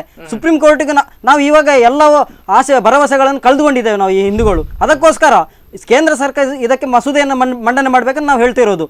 ಯಾಕಂದ್ರೆ ಕೋರ್ಟಿಗೆ ಈ ವಿಚಾರ, ರಾಮನ ವಿಚಾರ ಪ್ರಿಯಾರಿಟಿ ಅಲ್ಲ. ಇದು ಹಿಂದೂ ಸಮಾಜಕ್ಕೆ ಮಾಡಿದಂತ ಅವಮಾನ. ಇದು ದೇಶದ ಸರ್ವೋಚ್ಚ ನ್ಯಾಯಾಲಯ, ಇದು ಹಿಂದೂ ಸಮಾಜಕ್ಕೆ ಮಾಡಿದ ಅವಮಾನ. ಯಾಕೆ ಮಹತ್ವದ ವಿಚಾರ ಅಲ್ಲ ಇವರಿಗೆ ಆಂಟಿ ನ್ಯಾಷನಲಿಸ್ಟ್ ವಿಚಾರಗಳನ್ನ ಮಿಡ್ ನೈಟ್ ಆಗಿ ರಾತ್ರಿ ಓಪನ್ ಮಾಡಿ ಏನು ಕೋರ್ಟ್ ಅನ್ನ ವಿಚಾರ ಮಾಡಿ. ಸುಪ್ರೀಂ ಕೋರ್ಟ್ ಏನಿದೆ, ಕರುಣಾನಿಧಿ ಯೋಜನೆಯನ್ನ ಅಥವಾ ಶಬರಿಮಲೆ ವಿಚಾರವನ್ನಾಗಿರ್ಬೋದು, ದೀಪಾವಳಿಗೆ ಪಟಾಕಿ ವಿಚಾರಕ್ಕೆ ಅನ್ನುವಂತಹ ಒಂದು ಕಾನೂನು ತರಲಿಕ್ಕಾಗುತ್ತೆ. ಇಂತಹ ಒಂದು ಬಹುಸಂಖ್ಯಾತರ ಬೇಡಿಕೆಯನ್ನು ತಗೊಳ್ಳಿಕ್ಕಾಗಲ್ವಾ ಅಂತ? ಅಲ್ಲ, ಯಾರು ಬೇಡ ಅಂತ ಸ್ವಾಮಿ, ನಾನು ಈ ದೇಶದ ಪ್ರಜೆಯಾಗಿ ಸುಪ್ರೀಂ ಕೋರ್ಟ್ ನ ಪ್ರಶ್ನೆ ಮಾಡ್ತಕ್ಕಂಥ ವ್ಯವಸ್ಥೆಯಲ್ಲಿ ನಾನಿಲ್ಲ. ಈ ವ್ಯವಸ್ಥೆಯಲ್ಲಿ ಆ ವ್ಯವಸ್ಥೆಯಲ್ಲಿ ನಾವಿಲ್ಲ. ಸುಪ್ರೀಂ ಕೋರ್ಟ್ ನಿರ್ಣಯಗಳನ್ನ ಪ್ರಶ್ನಿಸಬಹುದು, ಅದನ್ನು ಟೀಕೆ ಮಾಡ್ತಕ್ಕಂಥ ಹಕ್ಕು ನನ್ನ ಹತ್ರ ಇಲ್ಲ. ನನಗೆ ಆ ಸ್ವಾತಂತ್ರ್ಯದ ಪ್ರಶ್ನೆ, ನನಗೆ ಅಧಿಕಾರ ಇಲ್ಲ. ಅದು ಕರ್ತವ್ಯ ಹೌದು, ಅಧಿಕಾರವೂ ಹೌದು, ಎರಡೂ ಇದೆ. ಕರ್ತವ್ಯ ಮತ್ತು ಅಧಿಕಾರಗಳಿದೆ ಈ ವ್ಯವಸ್ಥೆಯಲ್ಲಿ. ನಾನು ಟೀಕೆ ಮಾಡ್ತಕ್ಕಂಥ ಆ ತೀರ್ಪಿನಲ್ಲಿ ತಪ್ಪಿದ್ರೆ, ಯಾವುದೇ ತೀರ್ಪು ಅದು ಇದು ಅಂತಲ್ಲ, ಯಾವುದೇ ತೀರ್ಪಿನ ತಪ್ಪಿದ್ರೆ ಮೇಲ್ಮನವಿಯಲ್ಲಿ ಸುಪ್ರೀಂ ಕೋರ್ಟ್ನಲ್ಲಿ ಮತ್ತೆ ಅವಕಾಶ ಇದೆ, ಜ್ಯೂರಿಸ್ ಇದೆ, ರಿವಿಷನ್ ಪಿಟಿಷನ್ ಇದೆ, ಬೇಕಾದಷ್ಟಿದೆ. ಹೌದು, 26 ಅಲ್ಲ, ಅದಕ್ಕೆ ಹಿಂದೆ ಹಳೆ ಕೇಸ್ 26 ವರ್ಷದಲ್ಲ, ಬಹುಶಃ ನಂಗೆ ನೆನಪಾಗುದಿಲ್ಲ, ಬಹುಶಃ 70 ವರ್ಷಕ್ಕೆ 80 ವರ್ಷದ್ದು ಸ್ವಾತಂತ್ರ್ಯ ಪೂರ್ವದಲ್ಲಿ ಫೈಲ್ ಆದ ಫಸ್ಟ್ ಕೇಸ್ OS, ಬಹುಶಃ ಒರಿಜಿನಲ್ ಸೂಟ್ ಅಂತಕ್ಕಂಥದ್ದು ಸ್ವಾತಂತ್ರ್ಯ ಪೂರ್ವದಲ್ಲಿ ಫೈಲ್ ಆದಂಥದ್ದು. ಅವರ ಮೊಮ್ಮಗ ಅಂತ ನನ್ನ ನೆನಪು. ಇವತ್ತು ಕಂಟಿನ್ಯೂ ಮಾಡ್ತಾ ಇದ್ದಾನೆ ಒರಿಜಿನಲ್. ಅದು 3 ಭಾಗ ಇದೆ. ಒಂದು ಸುನ್ನಿ ಬೋರ್ಡ್ ಬೇರೆ, 3 ಶ್ರೀರಾಮ ನ್ಯಾಸ ಅಲ್ಲ, 3 ನ್ಯಾಸ, 3 ಪಾಲಿದೆ ಅದರಲ್ಲಿ. ಆ 3 ಪಾಲಿದೆ. ಆ 3 ಪಾಲ್ನಲ್ಲಿ 3 ಜನರಲ್ಲಿ ಅದೆಲ್ಲವೂ ಬದಲಾಗ್ತಾ ಬಂದಿದೆ. ಅದು ಬಿಡಿ, 80 ವರ್ಷಗಳ ಕಾನೂನು ಹೋರಾಟ ಇದೆ, ಅದು ಹಲವು ಇದೆ. ಅದಲ್ಲ ನಾನು ಕೇಳುದು. ಇವತ್ತು ನಾನು ಇಷ್ಟೇ, ಆಯ್ತಪ್ಪ ನೀವು ಸುಪ್ರೀಂ ಕೋರ್ಟ್ ತೀರ್ಪಿನ ವಿರುದ್ಧವೇ ಹೋಗ್ತೀನಿ, ನಾನು ಒಂದು ಘೋಷಣೆ ಹೇಳಿ, ನಾವು ಈ ಸರ್ಕಾರದ ವಿರುದ್ಧವಾಗಿ ಹೊರಡ್ತೇವೆ ಅಂತಕ್ಕಂಥದ್ದು ಹೇಳಿ. ಇಡೀ ನಾವು ಈ ಸರ್ಕಾರದ ಆಳುವ ಸರ್ಕಾರವನ್ನ ಯಾಕೆ ತಗೊಳ್ತೀರಾ? ಸರ್ಕಾರದ ಹಿಡನ್ ಎಜೆಂಡಾ ಅಂತ ಒಂದೇ ನಿಮಿಷ ನಮ್ಮ ಹೇಳಿಕೆ ಏನು? ನಮ್ಮ ಹೇಳಿಕೆಯನ್ನು ಗಮನಿಸಿ. ಇದು ಹಿಂದುತ್ವದ ವಿರೋಧ ಅಲ್ಲ, ಅಥವಾ ರಾಮ ಮಂದಿರದ ವಿರುದ್ಧ ಅಲ್ಲ, ಇನ್ನೊಂದರ ವಿರುದ್ಧ ಅಲ್ಲ, ಯಾವುದೋ ವಿರುದ್ಧವೂ ಅಲ್ಲ. ಈ ಭಾರತ, ಅಖಂಡ ಭಾರತದಲ್ಲಿ ಎಲ್ರಿಗೂ ಬಾಳ್ತಕ್ಕಂಥ ಹಕ್ಕಿದೆ. ನಾನು ಹಿಂದೂ, ಧೈರ್ಯವಾಗಿ ಹೇಳುವ, ಅಷ್ಟೇ ಜವಾಬ್ದಾರಿ, ಅಷ್ಟೇ ವ್ಯವಸ್ಥೆ. ನಾನು ಪರಧರ್ಮವನ್ನು ಗೌರವಿಸ್ತಕ್ಕಂಥದ್ದು. ನಾನೊಬ್ಬ ಹಿಂದೂ, ಎದೆ ತಟ್ಟಿ ಹೇಳ್ಕೊಳ್ತೇನೆ, ಹೆಮ್ಮೆಯಿಂದ ಹೇಳ್ಕೊಳ್ತೇನೆ. ಅದರಲ್ಲೇನು ಯಾರ ಹಂಗಿಗೂ ನಾನು ಒಳಗಾಗ್ತಕ್ಕಂಥ ಅಗತ್ಯ ಇಲ್ಲ. ಯಾವುದೋ ಓಟ್ ರಾಜಕೀಯಕ್ಕಾಗಿ ನಾನೊಬ್ಬ ಹಿಂದೂ ಅಲ್ಲ ಅಂತಕ್ಕಂಥ ಎಲ್ಲ ಹಿಂದುತ್ವದ ಎಲ್ಲ ಲಕ್ಷಣಗಳನ್ನು ಧರಿಸೇ ನಾನು ಮಾತಾಡ್ತೇನೆ. ಯಾವ ವೇದಿಕೆಯಲ್ಲಿ ಬೇಕಂತ ನಿಂತು ಹೇಳ್ತೇನೆ, ನಾನೊಬ್ಬ ಹಿಂದೂ. ಅಷ್ಟೇ ಜವಾಬ್ದಾರಿ ನನಗೆ ಪರಧರ್ಮವನ್ನು ಗೌರವಿಸ್ತಕ್ಕಂಥದ್ದು ಇದೆ. ಆ ಜವಾಬ್ದಾರಿಯನ್ನು ಹೆಚ್ಚಿಕೊಂಡೆ ನಾನು ಹೋಗ್ಬೇಕಾಗತ್ತೆ. ಒಂದು ನಿಮಿಷ ಹೋಗ್ಬೇಕಾಗತ್ತೆ. ಇದೆಲ್ಲದರ ಮಧ್ಯೆ ನಾನು ಹೇಳುವುದೇನು ಕೇಳಿದ್ರೆ, ನಮ್ದು ಬೇರೆ ಆಕ್ಷೇಪ ಇಲ್ಲ. ಈ ಸರ್ಕಾರ ವಿಫಲವಾಗಿದೆ ಸರ್ವರಂಗದಲ್ಲೂ, ಅದರಲ್ಲಿ ರಾಮ ಮಂದಿರ ಕಟ್ತೇವೆ ಅಂತ ಹೇಳ್ತಕ್ಕಂಥದ್ರಲ್ಲೂ ವಿಫಲವಾಗಿದೆ. ಇವರಿಗೆ ಬೇರೆ ವಿಫಲವಾದದನ್ನು ಹೇಳಲಿಕ್ಕಾಗ್ತದೆ. ರಾಮ ಮಂದಿರ ಕಟ್ಟುವಲ್ಲಿ ನೀವು ವಿಫಲರಾಗಿದ್ದೀರಿ ಅಂತ ಹೇಳ್ತಕ್ಕಂಥ ಒಂದು ಸ್ಟೇಟ್ಮೆಂಟ್ ಇವರಿಂದ ಯಾಕೆ ಬರುವುದಿಲ್ಲ? ನೀವು ವಿಫಲರಾಗಿದ್ದೀರಿ ನರೇಂದ್ರ ಮೋದಿಜಿ ಅವರೇ. ಪ್ರದೀಪ್ ಅವರು ಇದಕ್ಕೆ ನೀವು ಆನ್ಸರ್ ಕೊಡಿ. ನರೇಂದ್ರ ಮೋದಿ ಅವರು ವಿಫಲರಾಗಿದ್ದಾರೆ ಅಂದ್ರೆ ಇವರು ಮಾತಿನ ಅರ್ಥ ಹಿಂದೂಗಳ ಬಗ್ಗೆ ಇವರಿಗೆ ವಿಪರೀತ ಕಾಳಜಿ ಬಂದ್ಬಿಟ್ಟಿದೆ. ಈಗ ನಮ್ಮ ಕಾಳಜಿ ಮೊದಲು ಇತ್ತು, ನರೇಂದ್ರ ಮೋದಿ ಮೊದಲಿಂದಲೂ ಕಾಳಜಿ ಇತ್ತು ಅಂತ ನಾವು ಹೇಳ್ಬೇಕು, ಹಿಂದೂಗಳು ಹೇಳ್ಬೇಕಂತ ಕಾಂಗ್ರೆಸ್ನವರು ಹೇಳ್ತಾರೆ. ಅಂದ್ರೆ ಇವರಿಗೆ ಇವಾಗ ಹಿಂದೂಗಳ ಬಗ್ಗೆ ವಿಪರೀತ ಕಾಳಜಿ ಬಂದ್ಬಿಟ್ಟಿದೆ. ಇವರದೇ ಸರ್ಕಾರ ಇತ್ತು 1980 ದಶಕದಲ್ಲಿ. ರಾಜೀವ್ ಗಾಂಧಿ ಅವರು ಪ್ರಧಾನಮಂತ್ರಿ ಆಗಿದ್ದಾಗ ತಾಲಾಕೋಲ ಎನ್ನುವಂತಹ ಒಂದು ದೊಡ್ಡ ಅಭಿಯಾನ ಆಯಿತು. ಆ ನಂತರ ರಾಜೀವ್ ಗಾಂಧಿ ಅವರೇ ದರ್ಶನ ಅದರಲ್ಲಿ ಪೂಜೆ ಮಾಡ್ಲಿಕ್ಕೆ ಅವಕಾಶವನ್ನು ಕೊಟ್ಟಿದ್ರು. ಆದ್ರೆ ಕೇವಲ ಆ ಟೆಂಟಿನೊಳಗಿರುವಂತಹ ರಾಮನಿಗೆ ಪೂಜೆ, ನಮ್ಗೆ ಅಂತ ಪೂಜೆ ಬೇಡ. ನಮ್ಗೊಂದು ರಾಮನಿಗೆ ಶಾಸ್ತ್ರೋಕ್ತವಾಗಿ ಒಂದು ಭವ್ಯವಾದ ಮಂದಿರವನ್ನು ಕಟ್ಟಿ, ಆ ದೇವಸ್ಥಾನವನ್ನು ಕಟ್ಟಿ ಶಾಸ್ತ್ರೋಕ್ತವಾಗಿ ಪೂಜೆ ಸಲ್ಲಿಸಬೇಕು. ಅದನ್ನು ಇವರಿಗೆ ಅಷ್ಟೊಂದು ಕಾಳಜಿ ಇದ್ರೆ ಕಾಂಗ್ರೆಸ್ ಪಕ್ಷಕ್ಕೆ ಅವತ್ತೇ ಹೇಳ್ಬೋದಿತ್ತು. ಅವರಿಗೆ 80 ದಶಕದಲ್ಲಿ ಹೇಳ್ಬೋದಿತ್ತು. ಇವರು ಕೇವಲ ಟೆಂಟ್ ಅಲ್ಲಿ ಯಾಕೆ ಪೂಜೆ ಮಾಡ್ಲಿಕ್ಕೆ ಕೇಳಿದ್ರು ರಾಜೀವ್ ಗಾಂಧಿ ಅವರು? ಆವಾಗಲೇ ಹೇಳ್ಬೇಕು. ಹಿಂದೂ ಸಮಾಜ ಇವತ್ತು ನರೇಂದ್ರ ಮೋದಿ ಅವರ ವಿರುದ್ಧ ಈ ಸರ್ಕಾರದ ವಿರುದ್ಧ ಬಿಜೆಪಿಯ ವಿರುದ್ಧ ನಿಲ್ಬೇಕು. ಹಿಂದೂಗಳ ಬಿಜೆಪಿ ವಿರುದ್ಧ ನಿಲ್ಬೇಕಂತ ನಾನು ಎಲ್ಲೂ ಹೇಳುದಿಲ್ಲ. ರಾಮ ಮಂದಿರದ ಕಟ್ಟುವ ವಿರುದ್ಧ ಇರ್ತಕ್ಕಂಥ ಬೇರೆ ಪಕ್ಷಗಳಲ್ಲ. ರಾಮ ಮಂದಿರದ ಸ್ವಾಮಿ ಅದನ್ನ ನಾವು ವಿಶ್ವ ಹಿಂದೂ ಪರಿಷತ್ತಿನ ಕೇಳುವ ಅಗತ್ಯ ಇಲ್ಲ. ರಾಮನ ಮೇಲೆ ಇರ್ತಕ್ಕಂಥ ಪ್ರೀತಿಯನ್ನು ಭಕ್ತಿಯನ್ನು ವಿಶ್ವ ಹಿಂದೂ ಪರಿಷತ್ತಿನ ಇನ್ನೊಬ್ಬರಿಂದ ನಾವು ಪಡ್ಕೊಳ್ಬೇಕಾದ ಅಗತ್ಯತೆ ಇಲ್ಲ. ನಮಗೆ ಬೈ ಬರ್ತ್ ಇದೆ, ನಮಗಿದೆ. ಅದನ್ನ ಹೇಳಲಿಕ್ಕೆ ನಮ್ಮ ನಂಬಿಕೆಗಳನ್ನ ನಾವು ನಿಮ್ಮ ಶೀಲಾಕೊಂಡು ಬರ್ಬೇಕೆ? ನಾವೊಬ್ಬ ಹಿಂದೂ ಅಂತ ಸಂಘಟನೆಗಳು ನಿಮ್ಮ ಹತ್ರ ಬಂದು ಕೇಳಿದ್ರೆ ಮಾತ್ರ ನೀವು ಅವ್ರ ಹತ್ರ ಕೈ ಜೋಡಿಸಬೇಕು. ಇವರು ಯಾರ ವಿರುದ್ಧ ಹೋರಾಟ?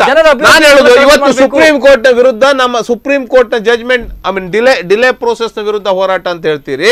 ಹಾಗೆ ನಮ್ಗೆ ಕೊಟ್ಟ ಆಶ್ವಾಸನೆ ಈಡೇರಿಸುವುದರ ವಿರುದ್ಧ ಅಂತ ಯಾಕೆ ಹೇಳುದಿಲ್ಲ? ಯಾಕೆ ಹೇಳುದಿಲ್ಲ? ಹೋರಾಟಗಳು ನಮ್ಮಲ್ಲಿ ಸಮಾಧಾನ, ಭೇದ, ದಂಡ ಆ ಪ್ರಕ್ರಿಯೆಯಲ್ಲಿ ನಡ್ಕೊಂಡು ಹೋಗುವಂಥದ್ದು ಭಾರತೀಯ ನಂಬಿಕೆಗಳಲ್ಲಿ ನಡಾವಳಿಗಳಲ್ಲಿ ಬಂದದ್ದು. ಇವತ್ತು ಅದೇ ಮಟ್ಟಕ್ಕೆ ಬಂದು ಹೋರಾಟವನ್ನು ತೆಗೆದುಕೊಂಡು ಬಂದಿದ್ದೇವೆ. ನಿಮಗೆ ನಮ್ಮ ಹಿಂದೂ ಮುಖಂಡರ, ಹಿಂದೂ ನೇತಾರರ ಧ್ವನಿ ನೀವು ಕೇಳಿರಬಹುದು. ನಿನ್ನೆ ರಾಮದೇವ್ ಅವರು ಕೂಡ ಅದನ್ನೇ ಹೇಳಿದ್ದಾರೆ. ತಾಳ್ಮೆ ಕಳೆದುಕೊಳ್ತಾ ಇದ್ದೇವೆ, ಅಪಾಯವನ್ನು ಎದುರಿಸಿಕೊಳ್ಳಬೇಡಿ. ಮೋಹನ್ ಭಾಗತ್ ಅವರು ಅದನ್ನೇ ಹೇಳಿದ್ದಾರೆ. ಸುಗ್ರೀವಾಜ್ಞೆ ತನ್ನಿ, ಪೂರಕ ವಾತಾವರಣ ಇರುವುದನ್ನು ಗಮನಿಸಿ, ಇಲ್ಲದಿದ್ದರೆ ಪರಿಸ್ಥಿತಿ ವಿರೋಧ ಆಗ್ತದೆ. ಈ ದಾನ ಭೇದದ ಪ್ರಕ್ರಿಯೆ ಒಳಗೆ ಬಂದಿದ್ದೇವೆ ನಾವು. ಮುಂದಿನ ಹಂತ ದಂಡವೂ ಆಗ್ಬೋದು, ಅದನ್ನ ನಾಯಕರು ನಿರ್ಧರಿಸ್ತಾರೆ, ಖಂಡಿತವಾಗಿ ನಿರ್ಧರಿಸ್ತಾರೆ. ಇವತ್ತು ಈ ಹೋರಾಟವನ್ನ ಒಂದು ನಿರ್ಣಾಯಕ ಹಂತಕ್ಕೆ ತೆಗೆದುಕೊಂಡು ಹೋಗುವ ಮಟ್ಟಕ್ಕೆ ಬಂದು ನಿಂತಿದ್ದೇವೆ. ಒಂದಿಷ್ಟು ಮಾತಾಡೋಣ. ಪಬ್ಲಿಕ್ ಇಂದ ಕಾಲ್ ಇದೆ. ಸರ್ ನಮಸ್ತೆ, ನಿಮ್ಮ ಹೆಸರು ಎಲ್ಲಿಂದ ಕರೆ ಮಾಡ್ತಾ ಇದ್ದೀರಾ? ಹಲೋ ಸರ್ ನಮಸ್ತೆ, ನಿಮ್ಮ ಹೆಸರು ಎಲ್ಲಿಂದ ಕರೆ ಮಾಡ್ತಾ ಇದ್ದೀರಾ? ನಾವು ಬಂಟ್ವಾಳ.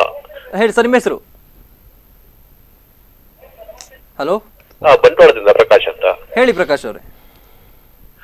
ನೋಡಿ, ಅಯೋಧ್ಯೆ ಹೇಳಿ, ಕೇಳಿಸ್ತಾ ಇದೆ, ಹೇಳಿ. ಈ ರಾಷ್ಟ್ರದ ಗೌರವದ ಸಂಕೇತ ಅಯೋಧ್ಯೆ. ಶ್ರೀರಾಮ ಈ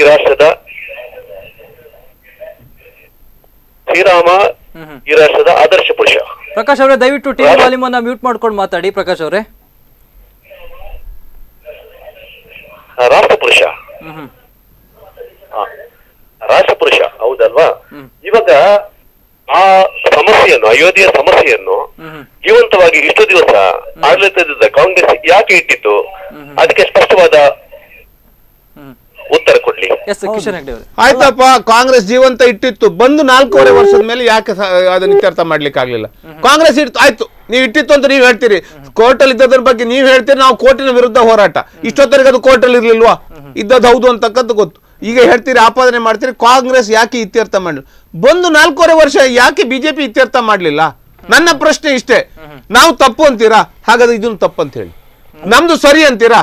ಇದನ್ನು ಸರಿ ಅಂತ ಹೇಳಿ. ಈಗ ಪೀರಿಯಡ್ ಅನ್ನು ನೋಡಿದ್ರೆ, ಈಗ ನಿಮ್ಮ ಹಿಂದಿನ ಸರ್ಕಾರ ಕಾಂಗ್ರೆಸ್ ಸರ್ಕಾರ ಇತ್ತು, ಈಗ ಬಿಜೆಪಿ ಬಂದು 4.5 ವರ್ಷ. ಅದಕ್ಕಿಂತ ಮೊದಲು ವಾಜಪೇಯಿ ಸರ್ಕಾರ ಇತ್ತಲ್ಲ ಸ್ವಾಮಿ, ಅದಕ್ಕಿಂತ ಮೊದಲು ವಾಜಪೇಯಿ ಸರ್ಕಾರ ಇತ್ತು. ಕಾಂಗ್ರೆಸ್ ಏತರ ಸರ್ಕಾರ, ಒಂದ್ ನಿಮಿಷ, ಕಾಂಗ್ರೆಸ್ ಏತರ ಸರ್ಕಾರ ಇದು ಮಾತ್ರ ಇದ್ದದ್ದಲ್ಲ, ಇದರ ಮಧ್ಯದಲ್ಲೂ ಕಾಂಗ್ರೆಸ್ ಏತರ ಸರ್ಕಾರಗಳಿತ್ತು. ಇದೇ 2 ಬಿಜೆಪಿ ಅವಧಿಗೆ ಮಾತ್ರ. ಅದಕ್ಕೂ ಮೊದಲು ಕಾಂಗ್ರೆಸ್ 77ರಲ್ಲಿ ಜನತಾ ಪಕ್ಷ ಸರ್ಕಾರ ಇತ್ತು. ಪ್ರಪ್ರಥಮ ಬಾರಿಗೆ ಬಂದಿತ್ತು 77 ಅಲ್ಲಿ. ಅದು ಬಂದಿತ್ತು. 3 ವರ್ಷಗಳ ಕಾಲ ಆಡಳಿತ ನಡೆಸಿತ್ತು. ತದನಂತರದಲ್ಲೂ ಕಾಂಗ್ರೆಸ್ಸೇತರ ಸರ್ಕಾರಗಳು ಬಂದಿದ್ದು, ವಿ.ಪಿ. ಸಿಂಗ್ ಸರ್ಕಾರ ನೇತೃತ್ವ ಸರ್ಕಾರ ಬಂದಿತ್ತು, ಐಕೆ ಗುಜರಾಲ್ ನೇತೃತ್ವ ಸರ್ಕಾರ ಬಂದಿತ್ತು, ತದನಂತರ ವಾಜಪೇಯಿ ಅವರ ಸರ್ಕಾರ ಬಂದಿತ್ತು. ಎಲ್ಲ ಅವಧಿಗಳಲ್ಲೂ ಕಾರಣಗಳನ್ನ ಹೇಳ್ತಕ್ಕಂಥದ್ದು. ಬರೇ ಕಾಂಗ್ರೆಸ್ಸಿನ ಮೇಲೆ ಮಾತ್ರ ಆಪಾದನೆಗಳನ್ನ ಹಾಕಬೇಡಿ. ಕಾಂಗ್ರೆಸ್ ಮಾಡಿದ್ದು ತಪ್ಪು ಹೌದಾದ್ರೆ ಈ 4.5 ವರ್ಷದಲ್ಲಿ ನರೇಂದ್ರ ಮೋದಿ ಮಾಡಿದ್ದು ಸರಿಯೇ, ಇಷ್ಟೇ ನಾನು ಕೇಳುದು. ಅದು ತಪ್ಪು ಅಂತ ನೀವು ಒಪ್ಕೊಳ್ಬೇಕಾ? ಪ್ರದೀಪ್ ಅವರು ಇದಕ್ಕೇನು ಹೇಳ್ತೀರಾ ಅಂತ. ಈಗ 4.5 ವರ್ಷದಲ್ಲಿ ಇವರು ವಿಫಲರಾಗಿದ್ದಾರೆ, ಅದನ್ನ ನೀವು ಪ್ರಶ್ನೆ ಮಾಡ್ಬೇಕಂತ ಹೇಳ್ತಾ ಇದ್ದಾರೆ. ಆದರೆ ಭಾರತಕ್ಕೆ ಸ್ವತಂತ್ರ ಬಂದ ನಂತರ ಕೇವಲ ರಾಮ ಮಂದಿರ ಮಾತ್ರ ಅಲ್ಲ, ಸೋಮನಾಥ ದೇವಾಲಯವನ್ನ ಆವಾಗಿನ ಸರ್ದಾರ್ ವಲ್ಲಭಾಯ್ ಪಟೇಲ್ರು ಅವರು ಮುತುವರ್ಜಿ ವಹಿಸಿ ಕಟ್ಟಿದ್ರು. ಅದನ್ನು ಕೂಡ ಇವರು ನೆಹರೂರವರು ವಿರೋಧಿಸಿದ್ರು. ಒಟ್ಟು ಈ ಕಾಂಗ್ರೆಸ್ ಪಕ್ಷಕ್ಕೆ ಹಿಂದೂಗಳ ಪರವಾಗಿ ಸೋಮನಾಥ ಮಂದಿರವನ್ನ ಕಟ್ಟಿದ್ರು. ಆ ನಂತರ ಅಯೋಧ್ಯೆಯನ್ನು ಕಟ್ಬೋದಿತ್ತಲ್ಲ. ನಾವು 4.5 ವರ್ಷದಲ್ಲಿ ಸೋಮನಾಥ ಮಂದಿರವನ್ನ ಕಟ್ಟಿದ್ದು ಕಾಂಗ್ರೆಸ್ ನೇತೃತ್ವದ ಸರ್ಕಾರ ಅಂತ ಒಪ್ಕೊಳ್ತೀರಲ್ಲ.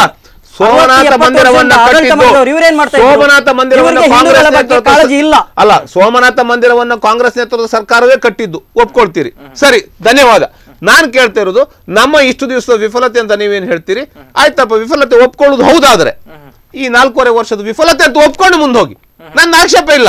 ನಾವು ಮಾಡಿದ್ದು ಸರಿ ಅಂತ ಹೇಳಿದ್ರೆ ಈ 4.5 ವರ್ಷದ್ದು ಸರಿ, ನಂದು ಆಕ್ಷೇಪ ಇಲ್ಲ. ಎಸ್ ವಾಸುದೇವ್ ಭಟ್ರು, ಈಗ ಹೇಳೋ ಪ್ರಕಾರ ಈಗ ರಾಜಕೀಯ ಪಕ್ಷಗಳು ಇದಕ್ಕೆ ರಾಜಕೀಯ ದೊಂಬರಾಟಕ್ಕೆ ಯೂಸ್ ಮಾಡ್ಕೊಳ್ತಾ ಇದೆಯಾ? ಈಗ ಕಿಶನ್ ಹೆಗ್ಡೆ ಅವರು ಹೇಳುವಂತದ್ದು ಬಹಳ ಸ್ಪಷ್ಟವಾಗಿದೆ.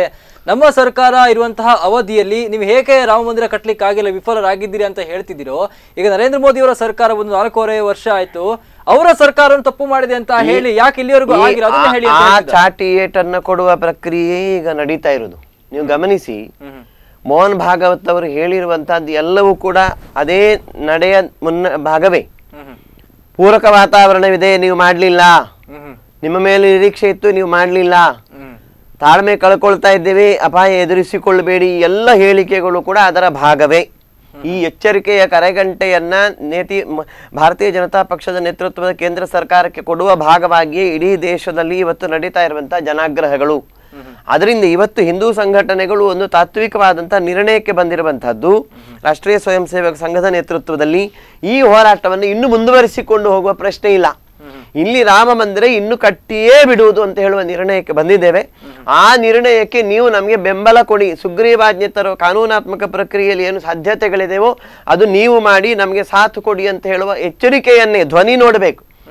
ಇವತ್ತು ಸಮಾಧಾನ ಭೇದದ ಪ್ರಕ್ರಿಯೆಗೆ ಬಂದಿದ್ದೇವೆ, ನೀವು ಇದನ್ನ ಮಾಡಲೇಬೇಕು ಅಂತ ಹೇಳುವ ಹಕ್ಕೊತ್ತಾಯವನ್ನ ಕೇಂದ್ರ ಸರ್ಕಾರದ ಮುಂದೆ ಮಂಡಿಸಲಿಕ್ಕೆ ಬಂದಿರುವಂತಹದ್ದು ವಿನಂತಿ ನಮ್ರತೆಯಿಂದ ಅಲ್ಲ, ಎಚ್ಚರಿಕೆಯ ರೀತಿಯಿಂದಲೇ ನಮ್ಮ ನಾಯಕರುಗಳು ಇವತ್ತಿಂದ ಮಾತಾಡ್ತಿದ್ದಾರೆ. ಪೇಜಾವರ ಶ್ರೀಗಳು ನಿನ್ನೆ ಅದನ್ನೇ ಹೇಳಿದ್ದು, ನೀವು ಬೇಕಾದ್ರೆ ಸರ್ಕಾರ ಬಿದ್ದು ಹೋಗ್ಲಿ, ರಾಮ ಮಂದಿರ ಕಟ್ಟಿ ಅಂತ ಹೇಳುವ ಎಚ್ಚರಿಕೆಯನ್ನೇ ಮೋದಿ ನೇತೃತ್ವದ ಸರ್ಕಾರಕ್ಕೆ ಪೇಜಾವರ ಶ್ರೀಗಳಂತಹ ಸಾಧು ಸಂತರು ಕೊಡ್ತಾ ಇರುವಂತಹದ್ದು, ಪುರಿ ದ್ವಾರಕಾಚಾರ್ಯರು ಕೊಡ್ತಾ ಇರುವಂತಹದ್ದು, ಬಾಬಾ ರಾಮದೇವ್ ಅವರು ಕೊಡ್ತಾ ಇರುವಂತಹದ್ದು, ಬಯ್ಯಾಜಿ ಜೋಶಿ ಅಂತವರು ಕೊಡ್ತಾ ಇರುವಂತಹದ್ದು. ಅದರಿಂದ ಇಡೀ ಹಿಂದೂ ಸಮಾಜದ ಒಂದು ಉತ್ಸಾಹದ ಏನು ಪರಾಕಾಷ್ಠೆ ಇದೆ ಅದನ್ನು ನೀವು ಅರ್ಥ ಮಾಡಿಕೊಳ್ಳುವಲ್ಲಿ ಎಡವಬೇಡಿ ಅಂತ ಹೇಳುವ ಎಚ್ಚರಿಕೆಯನ್ನು ಹಿಂದೆ ಯಾವ ರೀತಿಯಲ್ಲಿ ಬೇರೆ ಪಕ್ಷಗಳಿಗೆ ಕೊಟ್ಟುಕೊಂಡು ಅದರ ಜೊತೆ ರಾಷ್ಟ್ರೀಯ ಸ್ವಯಂ ಸೇವಕ ಸಂಘ ಇದನ್ನು 3 ಭಾಗವಾಗಿಯೇ ಗಮನಿಸಿಕೊಂಡು ಬಂದಿರುವಂತಹದ್ದು. ಇವತ್ತು ಅದನ್ನೇ ಒಂದು ಕಾನೂನಾತ್ಮಕ ಪ್ರಕ್ರಿಯೆಗಳನ್ನು ಗೌರವಿಸಿಕೊಂಡು, ಇನ್ನೊಂದು ಸ್ನೇಹದಿಂದ ಇದನ್ನು ಸಾಧ್ಯ ಕೊಡುಕೊಳ್ಳುವಿಕೆಯಿಂದ ನೀವು ಅಲ್ಲಿ ನಮಗೆ ಮಂದಿರ ಕಟ್ಟಲಿಕ್ಕೆ ಅವಕಾಶ ಮಾಡಿಕೊಡಿ, ಅಯೋಧ್ಯೆಯಿಂದ ಹೊರ ಪ್ರದೇಶದಲ್ಲಿ ಮಸೀದಿ ಕೊಡಲಿಕ್ಕೆ ಈ ಸಾಧ್ಯತೆಗಳನ್ನು ಒಡಂಬಡಿಕೆಯಲ್ಲಿ ಸಾಧ್ಯತೆಯನ್ನು ಕಟ್ಟದ್ದು. ಇನ್ನುವಂತಹದ್ದು ಕೇಂದ್ರ ಸರ್ಕಾರ ರಾಜಕೀಯವಾಗಿ ಇದನ್ನು ಬೆಂಬಲ ಪಡ್ಕೊಂಡು ಮಾಡಲಿಕ್ಕೆ ಬೇಕಾದಂಥ ಅವಕಾಶ. ಈ 3 ಸಾಧ್ಯತೆಗಳನ್ನ ಸಂಘ ಪ್ರಾರಂಭದಿಂದಲೂ ನೋಡಿಕೊಂಡು ಬಂದಿದೆ, ಅದೇ ಹೆಜ್ಜೆಗಳನ್ನು ಗೌರವಿಸಿಕೊಂಡೇ ಬಂದಿದೆ. ಇವತ್ತು ಇದೆಲ್ಲವೂ ಒಂದು ಹಂತಕ್ಕೆ ಬಂದು ನಿಂತಿದೆ. ಇದಕ್ಕೆ 3 ಅಭಿಪ್ರಾಯಗಳು ಒಂದು ಹಂತಕ್ಕೆ ಬಂದು ಪೂರಕವಾದ ವಾತಾವರಣ ನಿರ್ಮಾಣ ಆಗಿರುವ ಹಿನ್ನೆಲೆಯಲ್ಲಿ ಇನ್ನೂ ತಾಳ್ಮೆ ಕೆಡಿಸುವಂತ ಅವಕಾಶ ಮಾಡಿಕೊಡಬೇಡಿ ಅಂತ ಹೇಳುವ ಆಗ್ರಹದ ನೆಲೆಯ ಭಾಗವೇ ಇವತ್ತು ಮಂಗಳೂರಿನಲ್ಲಿ, ಬೆಂಗಳೂರಿನಲ್ಲಿ, ಲಕ್ನೋದಲ್ಲಿ ನಡೀತಾ ಇರುವಂತಹ ಜನಾಗ್ರಹ ಸಭೆಗಳ ಒಂದು ಭಾಗ. ಅದರಿಂದ ಖಂಡಿತವಾಗಿ ಕಿಶನ್ ಹೆಗಡೆ ಕೊಳ್ಕೆ ಬರೆ ಹೇಳಬೇಕಂತಿಲ್ಲ.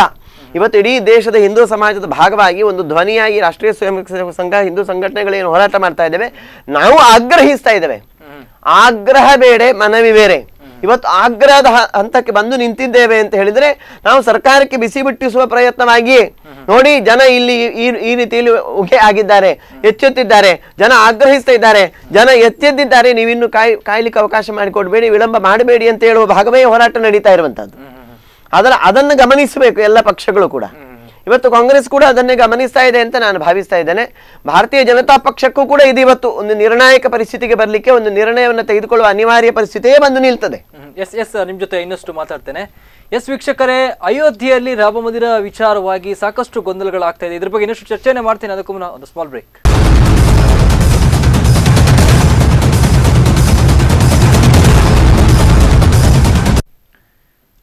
ಎಸ್ ಬ್ರೇಕ್ ಬಳಿಕ ಧರ್ಮಸಭಾ ವಿಶೇಷ ನೇರ ಪ್ರಸಾರ ಕಾರ್ಯಕ್ರಮಕ್ಕೆ ಸ್ವಾಗತ. ಎಸ್ ಪ್ರದೀಪ್ ಅವರೇ, ನಾನು ಮಾತಾಡ್ತಾ ಇದ್ದೆ, ಈಗಾಗಲೇ ಹೇಳಿದಾಗೆ ಸಾಕಷ್ಟು ಗೊಂದಲಗಳಾಗ್ತಾ ಇರುವಂಥದ್ದು. ರಾಜಕೀಯ ಪಕ್ಷಗಳು ಎಲ್ಲೋ ಒಂದು ಕಡೆ ಅವರು ಹೇಳುವ ಪ್ರಕಾರ ಅವ್ರ ಮಾತಿನಲ್ಲಿ ಸತ್ಯ ಇದೆಯೋ ಅಂತ, ಈಗ ನಿಮ್ಮ ಅಭಿಪ್ರಾಯ ಏನು ಅಂತ?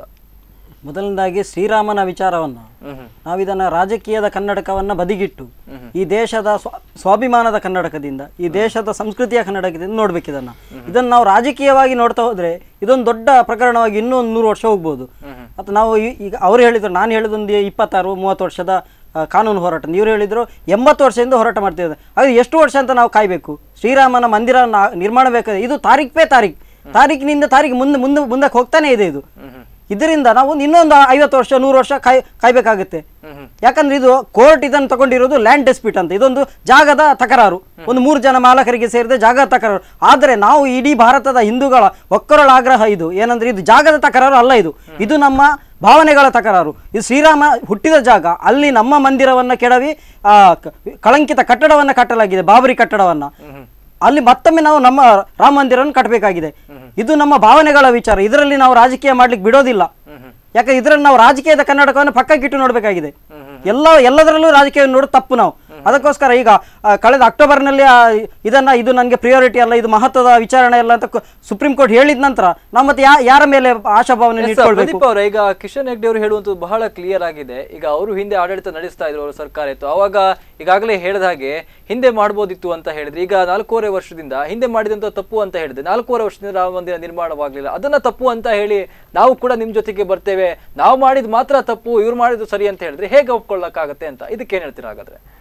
ಅಲ್ಲ, ಅವರು ರಾಮನಿಗೋಸ್ಕರ ನಮ್ಮ ಜೊತೆ ಬರೋದಾದ್ರೆ ಸದಾ ಇವರಿಗೆ ಸ್ವಾಗತ ಇದೆ. ಯಾಕಂದ್ರೆ ರಾಮನಿಗೋಸ್ಕರ ಈ ದೇಶದ ಎಲ್ಲರೂ ಬರ್ಬೋದು ರಾಮನಿಗಾಗಿ. ನಾವು ನಾಡಿದ್ದಿನ ಇವರು ಆವಾಗ ಹೇಳಿದ್ರು, ನಾಡಿನ ಆದಿತ್ಯವಾರದ ಜನಾಗ್ರಹ ರ್ಯಾಲಿಗೆ ಸಭೆಗೆ ನಾವು ಬರ್ತೇವೆ ಅಂತ. ಖಂಡಿತ ನಾವು ಎಲ್ಲ ಹಿಂದೂಗಳಿಗೆ, ಎಲ್ಲ ಈ ದೇಶದ ಪ್ರಜೆಗಳಿಗೆ ಎಲ್ರಿಗೂ ಸ್ವಾಗತ ಇದೆ. 4.5 ವರ್ಷದಲ್ಲಿ ಏನು ವಿಫಲರಾಗಿದ್ದಾರೆ, ಇದು ರಾಜಕೀಯ ವಿಚಾರ. ಇದು ವಿಫಲರಾಗಿರೋದು ಖಂಡಿತ ಇಲ್ಲ. ನಾವು ಹೇಳ್ತಾ ಇರೋದು ಏನಂದ್ರೆ ಅದೇ, ಕೇಂದ್ರ ಸರ್ಕಾರ ಇದಕ್ಕೊಂದು ಮಸೂದೆಯನ್ನು ಮಂಡನೆ ಮಾಡಬೇಕು. ನಾವು ಇವತ್ತು ಆ ರಾಮನಿಗೆ ನಾವು ಏನು ನ್ಯಾಯಾಂಗದ ಹೋರಾಟವನ್ನು ಮಾಡ್ತಾ ಇದ್ದೇವೆ, ನಮ್ಗೆ ಆಶಾಭಾವನೆ ಇಲ್ಲ. ನಾವಿವತ್ತು ಕಳೆದುಕೊಳ್ತಾ ಬರ್ತಾ ಇದ್ದೇವೆ. ಕಿಶನ್ ಹೆಗ್ಡೆ ಅವರೇ, ಹಾಗಾದ್ರೆ ಕೇಂದ್ರ ಸರ್ಕಾರ ಸುಗ್ರೀವಾಜ್ಞೆಯನ್ನ ಯಾಕೆ ಹೊರಡಿಸ್ತಾ ಇಲ್ಲ? ಅದು ಅವ್ರಿಗೆ ನನ್ಗೆ ಗೊತ್ತಿಲ್ಲ. ಇವತ್ತು ಅದನ್ನು ಕೇಳಬೇಕಾದ್ದು ನರೇಂದ್ರ ಮೋದಿ ಅವರ ಹತ್ರ. ನನ್ನ ಪ್ರಶ್ನೆ ಜನಾನುಗ್ರಹ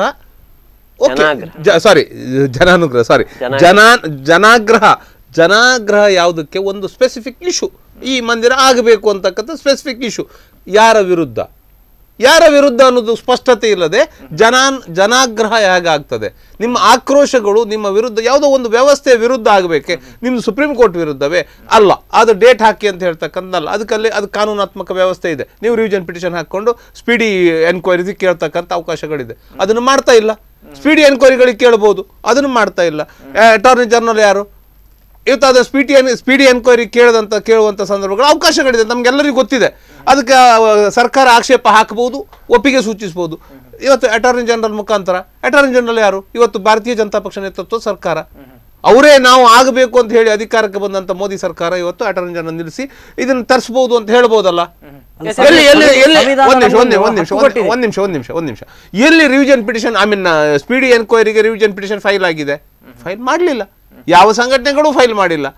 ಮಾಡಿದ್ರೆ ಸರ್ಕಾರ ಒಪ್ಕೊಳ್ಬೇಕು ಅಥವಾ ಒಪ್ಕೊಳ್ದೆ ಇರಬೇಕು.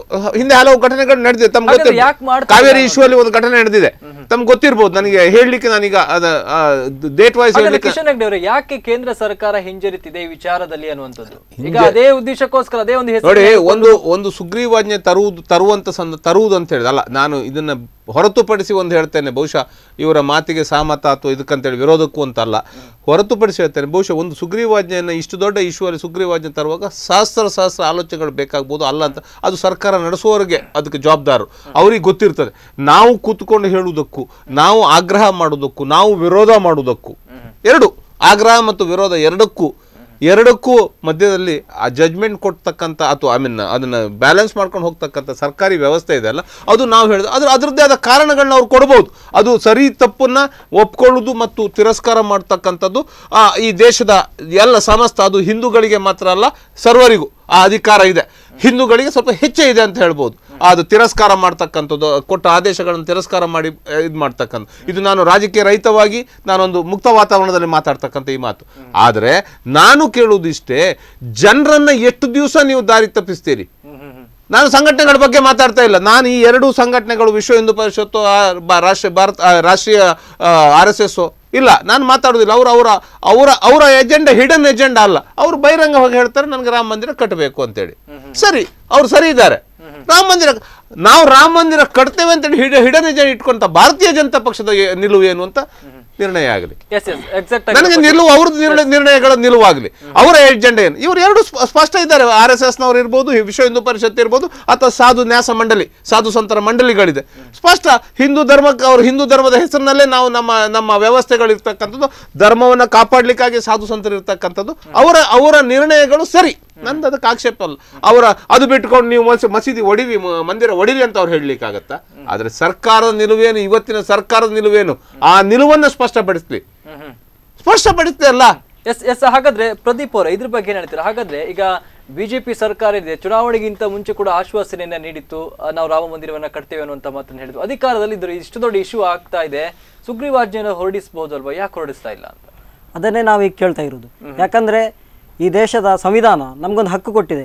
ನಾವು ನ್ಯಾಯಾಂಗದಲ್ಲಿ ನಮ್ಮದೇನು ಸಮಸ್ಯೆಗಳಿದ್ರೆ ನ್ಯಾಯಾಂಗಕ್ಕೆ ಹೋಗ್ಬೋದು. ನ್ಯಾಯಾಂಗ ಅದರಲ್ಲಿ ನಮಗೆ ತುಂಬ ಡಿಲೇ ಆಗ್ತಾ ಇದೆ ಅಥವಾ ಏನೋ ನಮಗೆ ಅದರಿಂದ ಸಮಸ್ಯೆಗಳಿದೆ ಆದರೆ ನಾವು ತಕ್ಷಣ ಕಾರ್ಯಾಂಗ ಇದೆ ಮತ್ತು ಶಾಸಕಾಂಗ ಇದೆ, ಇದರಿಂದ ಸುಗ್ರೀವಾಜ್ಞೆಯನ್ನು ಹೊರಡಿಸಿ ಅಥವಾ ಮಸೂದೆಯನ್ನು ಮಂಡನೆ ಮಾಡಿ ನಮಗೆ ಬೇಕಾಗಿರುವಂಥದ್ದನ್ನು ನಾವು ಪಡಿಬೋದು. ಯಾಕಂದರೆ ರಾಮ ಮಂದಿರದ ವಿಚಾರ ಇದು ಹಿಂದೂಗಳ ಒಂದು ಆತ್ಮ ಸ್ವಾಭಿಮಾನದ ವಿಚಾರ. ಇದನ್ನು ನಾವು ನ್ಯಾಯಾಂಗದಲ್ಲಿ ಇದರಿಂದ ಅಸಾಧ್ಯ ಎಂದು ಈಗ ಸರ್ಕಾರ ಮಸೂದೆ ಮಂಡನೆ ಮಾಡ್ಬೇಕಂತ ನಾವು ಹೇಳ್ತಾ ಇದ್ದೇವೆ ಅಷ್ಟೇ. ನೋಡಿ, ಇವರು ಕಿಶನ್ ಹೆಗ್ಡೆ ಅವರು ಹೇಳ್ತಾರೆ ಸುಗ್ರೀವಾಜ್ಞೆ ತರಲಿಕ್ಕೆ ಅದರದ್ದೇ ಆದಂಥ ಪ್ರಕ್ರಿಯೆಗಳು ತೆಗೆದುಕೊಳ್ಬೋದು, ಅದಕ್ಕೆ ನಮಗೆ ಸಂಬಂಧಪಟ್ಟದ್ದಲ್ಲ, ಸರ್ಕಾರ ನಡೆಸೋರಿಗೆ ಸಂಬಂಧಪಟ್ಟದ್ದು. ಇನ್ನೊಂದು ಮಾತು, ಸಂದರ್ಭ 1992 ನಂತರ ಭಾರತೀಯ ಜನತಾ ಪಕ್ಷ ಕೂಡ ಒಂದು ಹಂತಕ್ಕೆ ನ್ಯಾಯಾಂಗ ಪ್ರಕ್ರಿಯೆ ಮೇಲೆ ಡಿಪೆಂಡ್ ಆಗಿ ಅವಲಂಬಿಸಿಕೊಂಡು ಅದು ನ್ಯಾಯಾಂಗದ ಮೇಲಿದೆ ಅಂತ ಹೇಳಿದ ಕಾರಣಕ್ಕೆ ಉತ್ತರ ಪ್ರದೇಶದಲ್ಲಿ ಜನ ಅವರನ್ನು ತಿರಸ್ಕಾರ ಮಾಡಿಕೊಂಡು ಬಂದದ್ದನ್ನು ನೋಡಿದ್ದೇವೆ. ದಶಕಗಳ ಕಾಲ ನೆಲಕಚ್ಚಿದ್ದ ಬಿಜೆಪಿ ಆ ನಂತರ ಇವತ್ತು ಕೇಂದ್ರ ಸರ್ಕಾರದಲ್ಲಿ ಅಧಿಕಾರಕ್ಕೆ ಬಂದ ನಂತರ ಒಂದು ಪೂರಕ ವಾತಾವರಣಕ್ಕೆ ಸರಿಯಾಗಿ ಇವತ್ತು ಉತ್ತರ ಪ್ರದೇಶದಲ್ಲಿ ಅಧಿಕಾರಕ್ಕೆ ಬಂದಿರುವಂಥದ್ದು. ಇವತ್ತು ಮತ್ತೊಮ್ಮೆ ಅದೇ ಎಚ್ಚರಿಕೆಯನ್ನು ಸಾಧು ಸಂತರು ಕೊಡ್ತಾ ಇರೋದು. ಉತ್ತರ ಪ್ರದೇಶದ ಸಾಧು ಸಂತರು ಸ್ಪಷ್ಟವಾಗಿ ಹೇಳ್ತಾ ಇದ್ದಾರೆ, ನಿಮಗೆ ಮತ್ತೆ ಹಿಂದಿನ ದಿನಗಳನ್ನು ನೆನಪಿಸಿಕೊಡಬೇಕಾದೀತು ಅಂತ ಹೇಳುವ ಎಚ್ಚರಿಕೆಯನ್ನೇ ಸಾಧು ಸಂತರು ಕೊಡ್ತಾ ಇರೋದು. ಅದರಿಂದ ಕಾಂಗ್ರೆಸ್ ಹೇಳಬೇಕಾದದ್ದಿಲ್ಲ, ಇವತ್ತು ಆಗ್ರಹಿಸುವ ಭಾಗವೇ ಧ್ವನಿ ಬೇರೆ ಆಗಿದೆ. ನಾನಾಗ ಪ್ರಾರಂಭದಿಂದಲೇ ಹೇಳ್ತಾ ಇದ್ದೇನೆ, ಇಡೀ ದೇಶದ ವಾತಾವರಣವನ್ನು ನೀವು ಗಮನಿಸಿ, ಜನರ ಆಗ್ರಹವನ್ನು ಗಮನಿಸಿ ಅಂತ ಹೇಳುವಂಥ ಒಂದು ಬಿಂಬವನ್ನು ಸರ್ಕಾರದ ಮುಂದೆ ಇಡಲಿಕ್ಕೆ ಪ್ರಯತ್ನ ಮಾಡಲಿಕ್ಕೆ ಸಂಘ ಮತ್ತು ವಿಶ್ವ ಹಿಂದೂ ಪರಿಷತ್ತು ಹೊರಟಿರುವಂತಹದ್ದು. ನೋಡಿ, ಜನರ ಭಾವನೆಗಳು ಈ ರೀತಿಯಾಗಿ ಪುಟಿದೇಳ್ತಾ ಇದ್ದಾವೆ, ಅದು ಇನ್ನೊಂದು ಸ್ವರೂಪವನ್ನು ಪಡ್ಕೊಳ್ಳಿಕ್ಕೆ ಅವಕಾಶ ಮಾಡಿಕೊಡ್ಬೇಡಿ, ಇಲ್ಲದಿದ್ರೆ ನೀವು ಕೂಡ ಅದರ ಪರಿಣಾಮವನ್ನು ಅನುಭವಿಸಬೇಕಾಗ್ತದೆ ಅಂತ ಹೇಳುವ ಎಚ್ಚರಿಕೆಯನ್ನೇ ಕೊಡ್ತಾ ಇರುವಂತಹದ್ದು. ಅದು ಒಂದು ಹಂತದಲ್ಲಿ ಕೇಂದ್ರ ಸರ್ಕಾರವನ್ನು ಮುಟ್ಟುತ್ತದೆ. ಈ ಜನಾಗ್ರಹಗಳ ಸಭೆಗಳ ಪರಿಣಾಮವಾಗಿ ಕೇಂದ್ರ ಸರ್ಕಾರ ಸುಗ್ರೀವಾಜ್ಞೆ ತೆಗೆದುಕೊಳ್ಳುವಂತಹ ಒಂದು ಸಕಾರಾತ್ಮಕ ನಿರ್ಧಾರವನ್ನ ಮಾಡ್ತದೆ ಅಂತ ಹೇಳುವ ವಿಶ್ವಾಸವನ್ನ ನಾವು ಹೊಂದಿದ್ದೇವೆ. ಹಾಗಾದ್ರೆ ವಾಸುದೇವ್ ಭಟ್ ಅವರೇ, ಈಗ 4.5 ವರ್ಷ ಆಯ್ತು ಅಧಿಕಾರಕ್ಕೆ ಬಂದು, ಯಾಕೆ ಸುಗ್ರೀವಾಜ್ಞೆ? ಅದನ್ನ ನಾನು ರಾಜಕೀಯ ಪ್ರಕ್ರಿಯೆ ನಾನು ಪ್ರಾರಂಭದಿಂದ ಹೇಳಿದೆ. ನಾನು ಕೂತದ್ದು ಒಬ್ಬ ಸಂಘಟನೆಗಳ ಕಾರ್ಯಕರ್ತನಾಗಿ ಒಂದು ಸಂಘಟನೆಯ ಹೋರಾಟದ ಭಾಗವಾಗಿ. ಅದನ್ನು ಇವತ್ತು ದೇಶದ ಮುಂದೆ ಕೊಡಬೇಕಾದವರು ಕೇಂದ್ರ ಸರ್ಕಾರವೇ. ಇವತ್ತು ಕಾಂಗ್ರೆಸ್ ಆಗಲಿ ಬೇರೆ ರಾಜಕೀಯ ಪಕ್ಷಗಳಲ್ಲಿ ಈ ರೀತಿಯ ಒಂದು ಭಾವನೆ, ಅವರೇನು ಹೇಳ್ತಾ ಇದ್ದಾರೆ, ಕೇಂದ್ರ ಸರ್ಕಾರ ವಿಫಲ ಆಗಿದೆ ಅಂತ ಹೇಳುವ ಭಾವನೆ ಬರಲಿಕ್ಕೆ ಕಾರಣ ಆಗಿರುವಂತಹದ್ದೇ ಕೇಂದ್ರ ಸರ್ಕಾರದ ನಡೆ ತಾನೆ. ಅದು ರಾಜಕೀಯವಾಗಿ ಅವರವರು ಏನು ನಾನು ನೋಡಿಕೊಂಡು, ಆದರೆ ಇನ್ನಿರುವ 6 ತಿಂಗಳು ಪೇಜಾವರ ಶ್ರೀಗಳು ಹೇಳಿದ್ದು, ಅದನ್ನು ನೀವು ಇನ್ನು ಸರ್ಕಾರ ಬಿದ್ದು ಹೋಗಿ ನಮ್ಗೆ ಬೇಡ, ಇನ್ನು ನೀವು ಮಾಡಿದ್ರೆ ತಪ್ಪಾಗ್ತದೆ. 4 ವರ್ಷ ಮಾಡಲಿಲ್ಲ, ಯಾಕೆ ನಾವು ಅದನ್ನೀಗ ಕೇಳುದಿಲ್ಲ, ಇನ್ನು 6 ತಿಂಗಳಲ್ಲಿ ಏನಿದೆ ನೀವು ಮಾಡಿ, ಇನ್ನಿರುವ ಅವಕಾಶ ನಿಮ್ದೇನು, ನಿಮ್ಮ ಅಧಿಕಾರದ ಅವಧಿಯಲ್ಲಿ ನೀವೇನು ಮಾಡ್ತೀರಿ ಅಂತ ಹೇಳುದನ್ನು ಸ್ಪಷ್ಟ ಹೇಳಿ. 4 ವರ್ಷ ಯಾಕೆ ಮಾಡಲಿಲ್ಲ ಅಂತ ಒಂದು ನನ್ನ ಪ್ರಶ್ನೆ, ಕಾರ್ಯಕರ್ತನ ಪ್ರಶ್ನೆ. ಅದು ಇವತ್ತು ಆಗ್ರಹದ ಸ್ವರೂಪವನ್ನು ಪಡ್ಕೊಂಡು ಬಂದಂತಹದ್ದು. ಇಡೀ ದೇಶದಲ್ಲಿ ಲಕ್ಷಾಂತರ ಜನ ಹಿಂದೂ ಕಾರ್ಯಕರ್ತರು, ಕೋಟ್ಯಂತರ ಜನ ಹಿಂದೂಗಳು, ಸಾವಿರಾರು ಜನ ಸಾಧು ಸಂತರು ಇವತ್ತು ಆಗ್ರಹವನ್ನ ಮಂಡಿಸ್ತಾ ಇರುವುದೇ ಕೇಂದ್ರ ಸರ್ಕಾರಕ್ಕೆ ಇದು ಪರೋಕ್ಷ ಪ್ರಶ್ನೆ. 4 ವರ್ಷ ನೀವು ಮಾಡಲಿಲ್ಲ ಯಾಕೆ ಅಂತ ಹೇಳುವ ಪ್ರಶ್ನೆ ಪರೋಕ್ಷವಾಗಿ ಜನಾಗ್ರಹದಲ್ಲಿ ವ್ಯಕ್ತ ಆಗ್ತಾ ಇರುವಂತಹದ್ದು. ಎಸ್ ಸರ್, ನಿಮ್ಮ ಜೊತೆ ಇನ್ನಷ್ಟು ಮಾತಾಡ್ತೇನೆ. ಪಬ್ಲಿಕ್ ಇಂದ ಕಾಲ್ ಇದೆ. ಹಲೋ ಸರ್, ನಮಸ್ತೆ. ನಿಮ್ಮ ಹೆಸರು ಎಲ್ಲಿಂದ ಕರೆ ಮಾಡ್ತಾ ಇದ್ದೀರಾ? ಸರ್ ನಮಸ್ಕಾರ, ಸಂತೋಷ್ ಶೆಟ್ಟಿ ಅಂತ ಮೊಳಹಳ್ಳಿ ಕುಂದಾಪುರದಿಂದ ಮಾತಾಡ್ತಾ ಇರೋದು. ಹೇಳಿ ಸಂತೋಷ್ ಅವರೇ. ಸರ್ ಏನಾಗಿದೆ ಅಂತ ಹೇಳಿದ್ರೆ, ಈಗ ಹಿಂದೂಗಳು ನಾವೇ ಈ ಒಂದು ಇದರಲ್ಲಿ ನಾವು ಭಾಗಿಯಾಗಿದ್ದೀವಿ. ಯಾಕೆಂತ ಹೇಳಿದ್ರೆ ಮೊದ್ಲಿಂದನೂ ಕೂಡ ಈ ಒಂದು ಭಾರತದಲ್ಲಿ ಹಿಂದುತ್ವ ಹಾಗೆ ಹಿಂದೂ ಪರ ಸಂಘಟನೆಗಳು ಹಾಗೆ ಹಿಂದೂ ಬಗ್ಗೆ ನಾವು ಯಾವಾಗ್ಲೂ ಹೋರಾಡ್ತಿರ್ತೀವಿ. ಆದ್ರೆ ಎಲ್ಲೋ ಒಂದ್ ಕಡೆ ಅನಿಸ್ತಾ ಇದೆ ಸರ್ಕಾರ ಅದರ ವಿರುದ್ಧ ನಿಂತ್ಕೊಳ್ಳುವಂತದ್ದು. ಯಾಕೆಂತ ಹೇಳಿದ್ರೆ ಯಾವಾಗ್ಲೂ ಕೂಡ ನಾವು ಯಾವುದೇ ಒಂದು ಹಿಂದುತ್ವ ಒಂದು ಕಾರ್ಯ ನಡೆದಾಗ ಅಥವಾ ಹಿಂದುತ್ವಕ್ಕೆ ಸಂಬಂಧಪಟ್ಟಂತೆ ಯಾವುದೇ ವಿಚಾರಗಳು ಜನರು ಬೀದಿಗಿಳಿದಾಗ ಯಾವ ಸರ್ಕಾರ ಆ ಮಟ್ಟದಲ್ಲಿ ಇದೆ ಆ ಸರ್ಕಾರ ಅದ್ರ ಬಗ್ಗೆ ಯಾವುದೇ ರೀತಿ ಯೋಚನೆಯನ್ನ ಕೈಗೊಳ್ಳಲ್ಲ. ಇನ್ನೊಂದು ಎಂತ ಹೇಳಿದ್ರೆ ಜನಪರ ಸರ್ಕಾರ, ನಾವು ಜನರಿಗೋಸ್ಕರ ಇರುವಂತದ್ದು ಪ್ರಜಾಪ್ರಭುತ್ವ ಮಾದರಿಯಲ್ಲಿ ನಮ್ಮ ಸರ್ಕಾರ ಒಂದು ವಿಚಾರವನ್ನ ಮಂಡನೆ ಮಾಡ್ತದೆ ಮತ್ತು ಜನರಿಗೆ ಸೂಕ್ತವಾದ ರೀತಿಯಲ್ಲಿ ನ್ಯಾಯವನ್ನ ಕಲ್ಪಿಸದಂತ ನಿಟ್ಟಿನಲ್ಲಿ ಸರ್ಕಾರಗಳು ಯಾವಾಗೂ ಹೇಳ್ತೇವೆ ಜನಪರ ಸರ್ಕಾರ. ಯಾವ ವಿಭಾಗಕ್ಕೆ ಜನಪರ ಸರ್ಕಾರ ಆಗಿದೆ ಅಂತ, ಹಿಂದುತ್ವಕ್ಕಾಗಿದೆಯಾ ಅಥವಾ ಬೇರೆ ಬೇರೆ ವಿಭಾಗಕ್ಕಾಗಿದೆಯಾ ಅಥವಾ ಜಾತಿ ಪಂಗಡ ವಿಭಾಗದಲ್ಲಿ ಆಗಿದೆಯಾ, ಯಾವ ರೀತಿ ಜನಪರ ಸರ್ಕಾರ ಆಗಿದೆ? ಯಾವುದೇ ಹಿಂದುತ್ವ ಭಾವನೆಗಳಿಗೆ ಹಿಂದುತ್ವ ಭಾವನೆಯನ್ನ ಕೆರಳಿಸುವಂತ ಕೆಲಸ ಆಗ್ತಿದೆ ಬಿಟ್ರೆ ಯಾವುದೇ ರೀತಿಯ ಹಿಂದುತ್ವಕ್ಕೆ ಒಂದು ಪರವಾಗಿ ನಿಂತಿದಂತ ಸರ್ಕಾರಗಳು ಇದುವರೆಗೆ ಯಾವುದೇ ರೀತಿಯ ಒಂದು ವಿಷಯ ಮಂಡನೆ ಮಾಡುವಂತಾಗ್ಲಿ ಅಥವಾ ಹಿಂದುತ್ವ ವಿಚಾರಗಳ ಬಗ್ಗೆ ಒಂದು ಅಪ್ಪಟ ಸ್ಥಾನ ಕೊಡೋದಾಗ್ಲಿ ಎಲ್ಲಿ ಕೊಟ್ಟಿದ್ದಾವೆ? ಓಕೆ ಸಂತೋಷ್ ಅವರೇ, ಸ್ಪಂದನ ವಾಹಿನಿಗೆ ಕರೆ ಮಾಡೋದಕ್ಕೆ ಧನ್ಯವಾದ. ಎಸ್, ಕಡೆಯದಾಗಿ ಪ್ರದೀಪ್ ಅವರೇ, ಈಗ ರಾಮ ಮಂದಿರ ವಿಚಾರದಲ್ಲಿ ಮುಂದೆ ಏನಾಗಬಹುದು, ಇದರ ಮುಂದಿನ ನಿರ್ಣಯ ಹೇಗಿರುತ್ತೆ ನಿಮ್ದು ಅಂತ? ಈಗಾಗಲೇ ನಮ್ಮ ದೇಶದ ಸಂತರು 3 ವಿಚಾರವನ್ನ ಮೊದಲಿನಿಂದಲೂ ಹೇಳ್ತಾ ಬಂದಿದ್ದಾರೆ. ಪೂಜ್ಯ ಪೇಜಾವರ ಶ್ರೀಗಳು ಅದನ್ನೇ ಹೇಳ್ತಾ ಬಂದಿದ್ದಾರೆ. ಏನಂದ್ರೆ, ಮೊದಲನೇದಾಗಿ ಸೌಹಾರ್ದಯುತವಾಗಿ ರಾಮ ಮಂದಿರದ ವಿಚಾರವನ್ನ ನಿರ್ಣಯ ಮಾಡ್ಬೇಕು ನಾವು. ಅದು ತಪ್ಪಿದ್ರೆ ನ್ಯಾಯಾಂಗ ಹೋರಾಟ. ನಂತರ ಮುಂದೆ ಏನು, ಇವಾಗ ಸುಗ್ರೀವಾಜ್ಞೆನೋ ಅಥವಾ ಮಸೂದೆ ಮಂಡನೆ ಮಾಡೋದು, ಈ ರೀತಿಯಾಗಿ ಒಟ್ಟು ನಾವು ಸೌಹಾರ್ದಯುತವಾಗಿ ಮಾಡುವುದಾದ್ರೆ ಮಾಡ್ಬೋದಂತ ನಾವು ಆಲೋಚನೆ ಮಾಡಿದ್ದೇವೆ. ಆದರೆ ಅದಕ್ಕೆ ಅಂತಹ ಪರಿಸ್ಥಿತಿ ವಾತಾವರಣ ಉಂಟಾಗಲಿಲ್ಲ. ಆ ನಂತರ ನ್ಯಾಯಾಂಗದ ಹೋರಾಟದಲ್ಲಿ ನಾವು ಮುಂದುವರೆದಿದ್ದೇವೆ. ಇವಾಗಲೂ ಇದು ಸುಮಾರು ಒಂದು 30-40 ವರ್ಷಗಳಿಂದ ಈ ಹೋರಾಟದಲ್ಲಿ ನಮ್ಗೆ ಬೇಸತ್ತು ಹೋಗಿದೆ ಹಿಂದೂ ಸಮಾಜ. ಇನ್ನು ಎಷ್ಟು ವರ್ಷ ಅಂತ ಕಾಯ್ಬೇಕು ನಾವು? ಎಷ್ಟು ವರ್ಷ ಅಂತ ಈ ರಾಮನಿಗೋಸ್ಕರ ಇದು ನ್ಯಾಯಾಂಗ ಹೋರಾಟದಲ್ಲಿ ಯಾವ ರೀತಿ ನಿಮ್ಗೆ ಗೊತ್ತೇ ಇದೆ. ಒಂದು ವಿಚಾರವನ್ನು 50-100 ವರ್ಷ ತಗೊಂಡು ಹೋಗ್ಬೋದು, ಇನ್ನೊಂದು ಸ್ವಲ್ಪ ವರ್ಷ ತಗೊಂಡು ಹೋಗ್ಬೋದು. ಅದಕ್ಕೋಸ್ಕರ ನಾವು ಇನ್ನು ಕಾಯಲಿಕ್ಕೆ ಅಸಾಧ್ಯ. ಹಿಂದೂಗಳಿಗೆ, ಹಿಂದೂ ಸಮಾಜ ಬೇಸತ್ತು ಹೋಗಿದೆ. ಈ ದೇಶದ ಸಾಧು ಸಂತರು 100 ಕೋಟಿ ಹಿಂದೂಗಳು ಬೇಸತ್ತು ಹೋಗಿದ್ದಾರೆ. ಅದಕ್ಕೋಸ್ಕರ ಈ ರಾಮ ಮಂದಿರದ ತೀರ್ಪನ್ನು ಆದಷ್ಟು ಬೇಗನೆ ಮಸೂದೆ ಮಂಡನೆ ಮಾಡುತ್ತಾ ಮುಖಾಂತರ ನಿರ್ಮಾಣ ಮಾಡಬೇಕೆಂದು ಇದು ದೇಶದ ಹಿಂದೂಗಳ ಒಕ್ಕರಳ ಆಗ್ರಹ ಇದೆ. ಎಸ್, ಕಿಶನ್ ಹೆಗ್ಡೆ ಅವರೇ, ಕಡೆಯದಾಗಿ ರಾಮ ಮಂದಿರ ವಿಚಾರದಲ್ಲಿ ಸಾಕಷ್ಟು ಗೊಂದಲಗಳು ಆಗ್ತಾ ಇದೆ. ಈಗ ಜನಾಗ್ರಹ ಸಭೆ ಕೂಡ ಆಗ್ತಾ ಇದೆ. ನಿಮ್ಮ ಅಭಿಪ್ರಾಯ ಏನಂತ? ಕಡೆ ಗೊಂದಲಗಳೇನಿಲ್ಲ, ಜನಾಗ್ರಹ ನಡೀತಾ ಇದೆ, ಸರಿ, ನಾನು ತಪ್ಪದು ನಾನು ಹೇಳುವುದಿಲ್ಲ. ಆದರೆ ಚುನಾವಣೆ ಸಂದರ್ಭದಲ್ಲಿ ಯಾಕೆ ಅಂತಕ್ಕಂಥದ್ದು ಮಾತ್ರ ಅದಕ್ಕೆ ಅವರು ಉತ್ತರಗಳನ್ನ ಹೇಳಿದ್ರು. ಸರಿ, ಒಪ್ಕೊಳ್ತೇನೆ, ನಾನು ಅವರ ಉತ್ತರಗಳನ್ನ ಒಪ್ಕೊಳ್ತೇನೆ. ಆದರೆ ಅವರ ಹೋರಾಟ ಹಾಲಿ ಸರ್ಕಾರದ ವಿರುದ್ಧ ಕೇಳಬೇಕಾದ ಅಲ್ಲಿ ಮಾತ್ರ ಆ ಸರ್ಕಾರದ ವಿರುದ್ಧ ಅಂತಕ್ಕಂಥ ಬಹಿರಂಗ ಸತ್ಯವನ್ನು ಅವ್ರು ಒಪ್ಕೊಂಡು ಮುಂದೋಗ್ಲಿ, ನಾವಿದ್ದೇವೆ. ಅದು ಒಪ್ಪದೆ ಆ ರಾಜಕೀಯ ಪಕ್ಷದ ನಡೆಯೋ ರಾಜಕೀಯ ಪಕ್ಷ ಹಿನ್ನೆಲೆಯಲ್ಲಿ ಇತ್ಕೊಂಡು ಮಾಡ್ತಕ್ಕಂಥದ್ದು ಅಂತಕ್ಕಂಥ ಅನುಮಾನ ಇವತ್ತು ಹೇಗೆ ಅವ್ರು ಹೇಳಿದ್ರು ಇಡೀ ದೇಶವ್ಯಾಪಿ ಅದು ಕಾಡ್ತಾ ಇದೆ. ಅದು ಬಹಿರಂಗ ಸತ್ಯ ಅಂತ ನಾವು ನಂಬ್ಕೊಂಡಿದ್ದೇವೆ. ಅದು ಸತ್ಯ ಅಂತ ಅದು ಅಲ್ಲ. ನಾವು ಅವ್ರು ಹಾಕ್ಲಿ, ನಾನು ಹೇಳಿದ್ರೆ ಪಬ್ಲಿಕ್ ಚಾರ್ಜ್ ಶೀಟ್ ಹಾಕ್ಲಿ, ಅವ್ರು ಹಾಕ್ಲಿ, ನಾವಿದ್ದೇವೆ. ಆ ಸರ್ಕಾರದ ವಿಫಲವಾಗಿದೆ ಅಂತ ಹೇಳ್ತಕ್ಕಂಥ ಒಪ್ಕೊಳ್ಳಿ, ನಾವಿದ್ದೇವೆ. ಪೇಜಾವರ ಶ್ರೀಗಳೇನು ಅರ್ಧ ಹೇಳಿದ್ರಲ್ಲ, ಅದು ಸಂಪೂರ್ಣವಾಗಿ ಹೇಳಿ.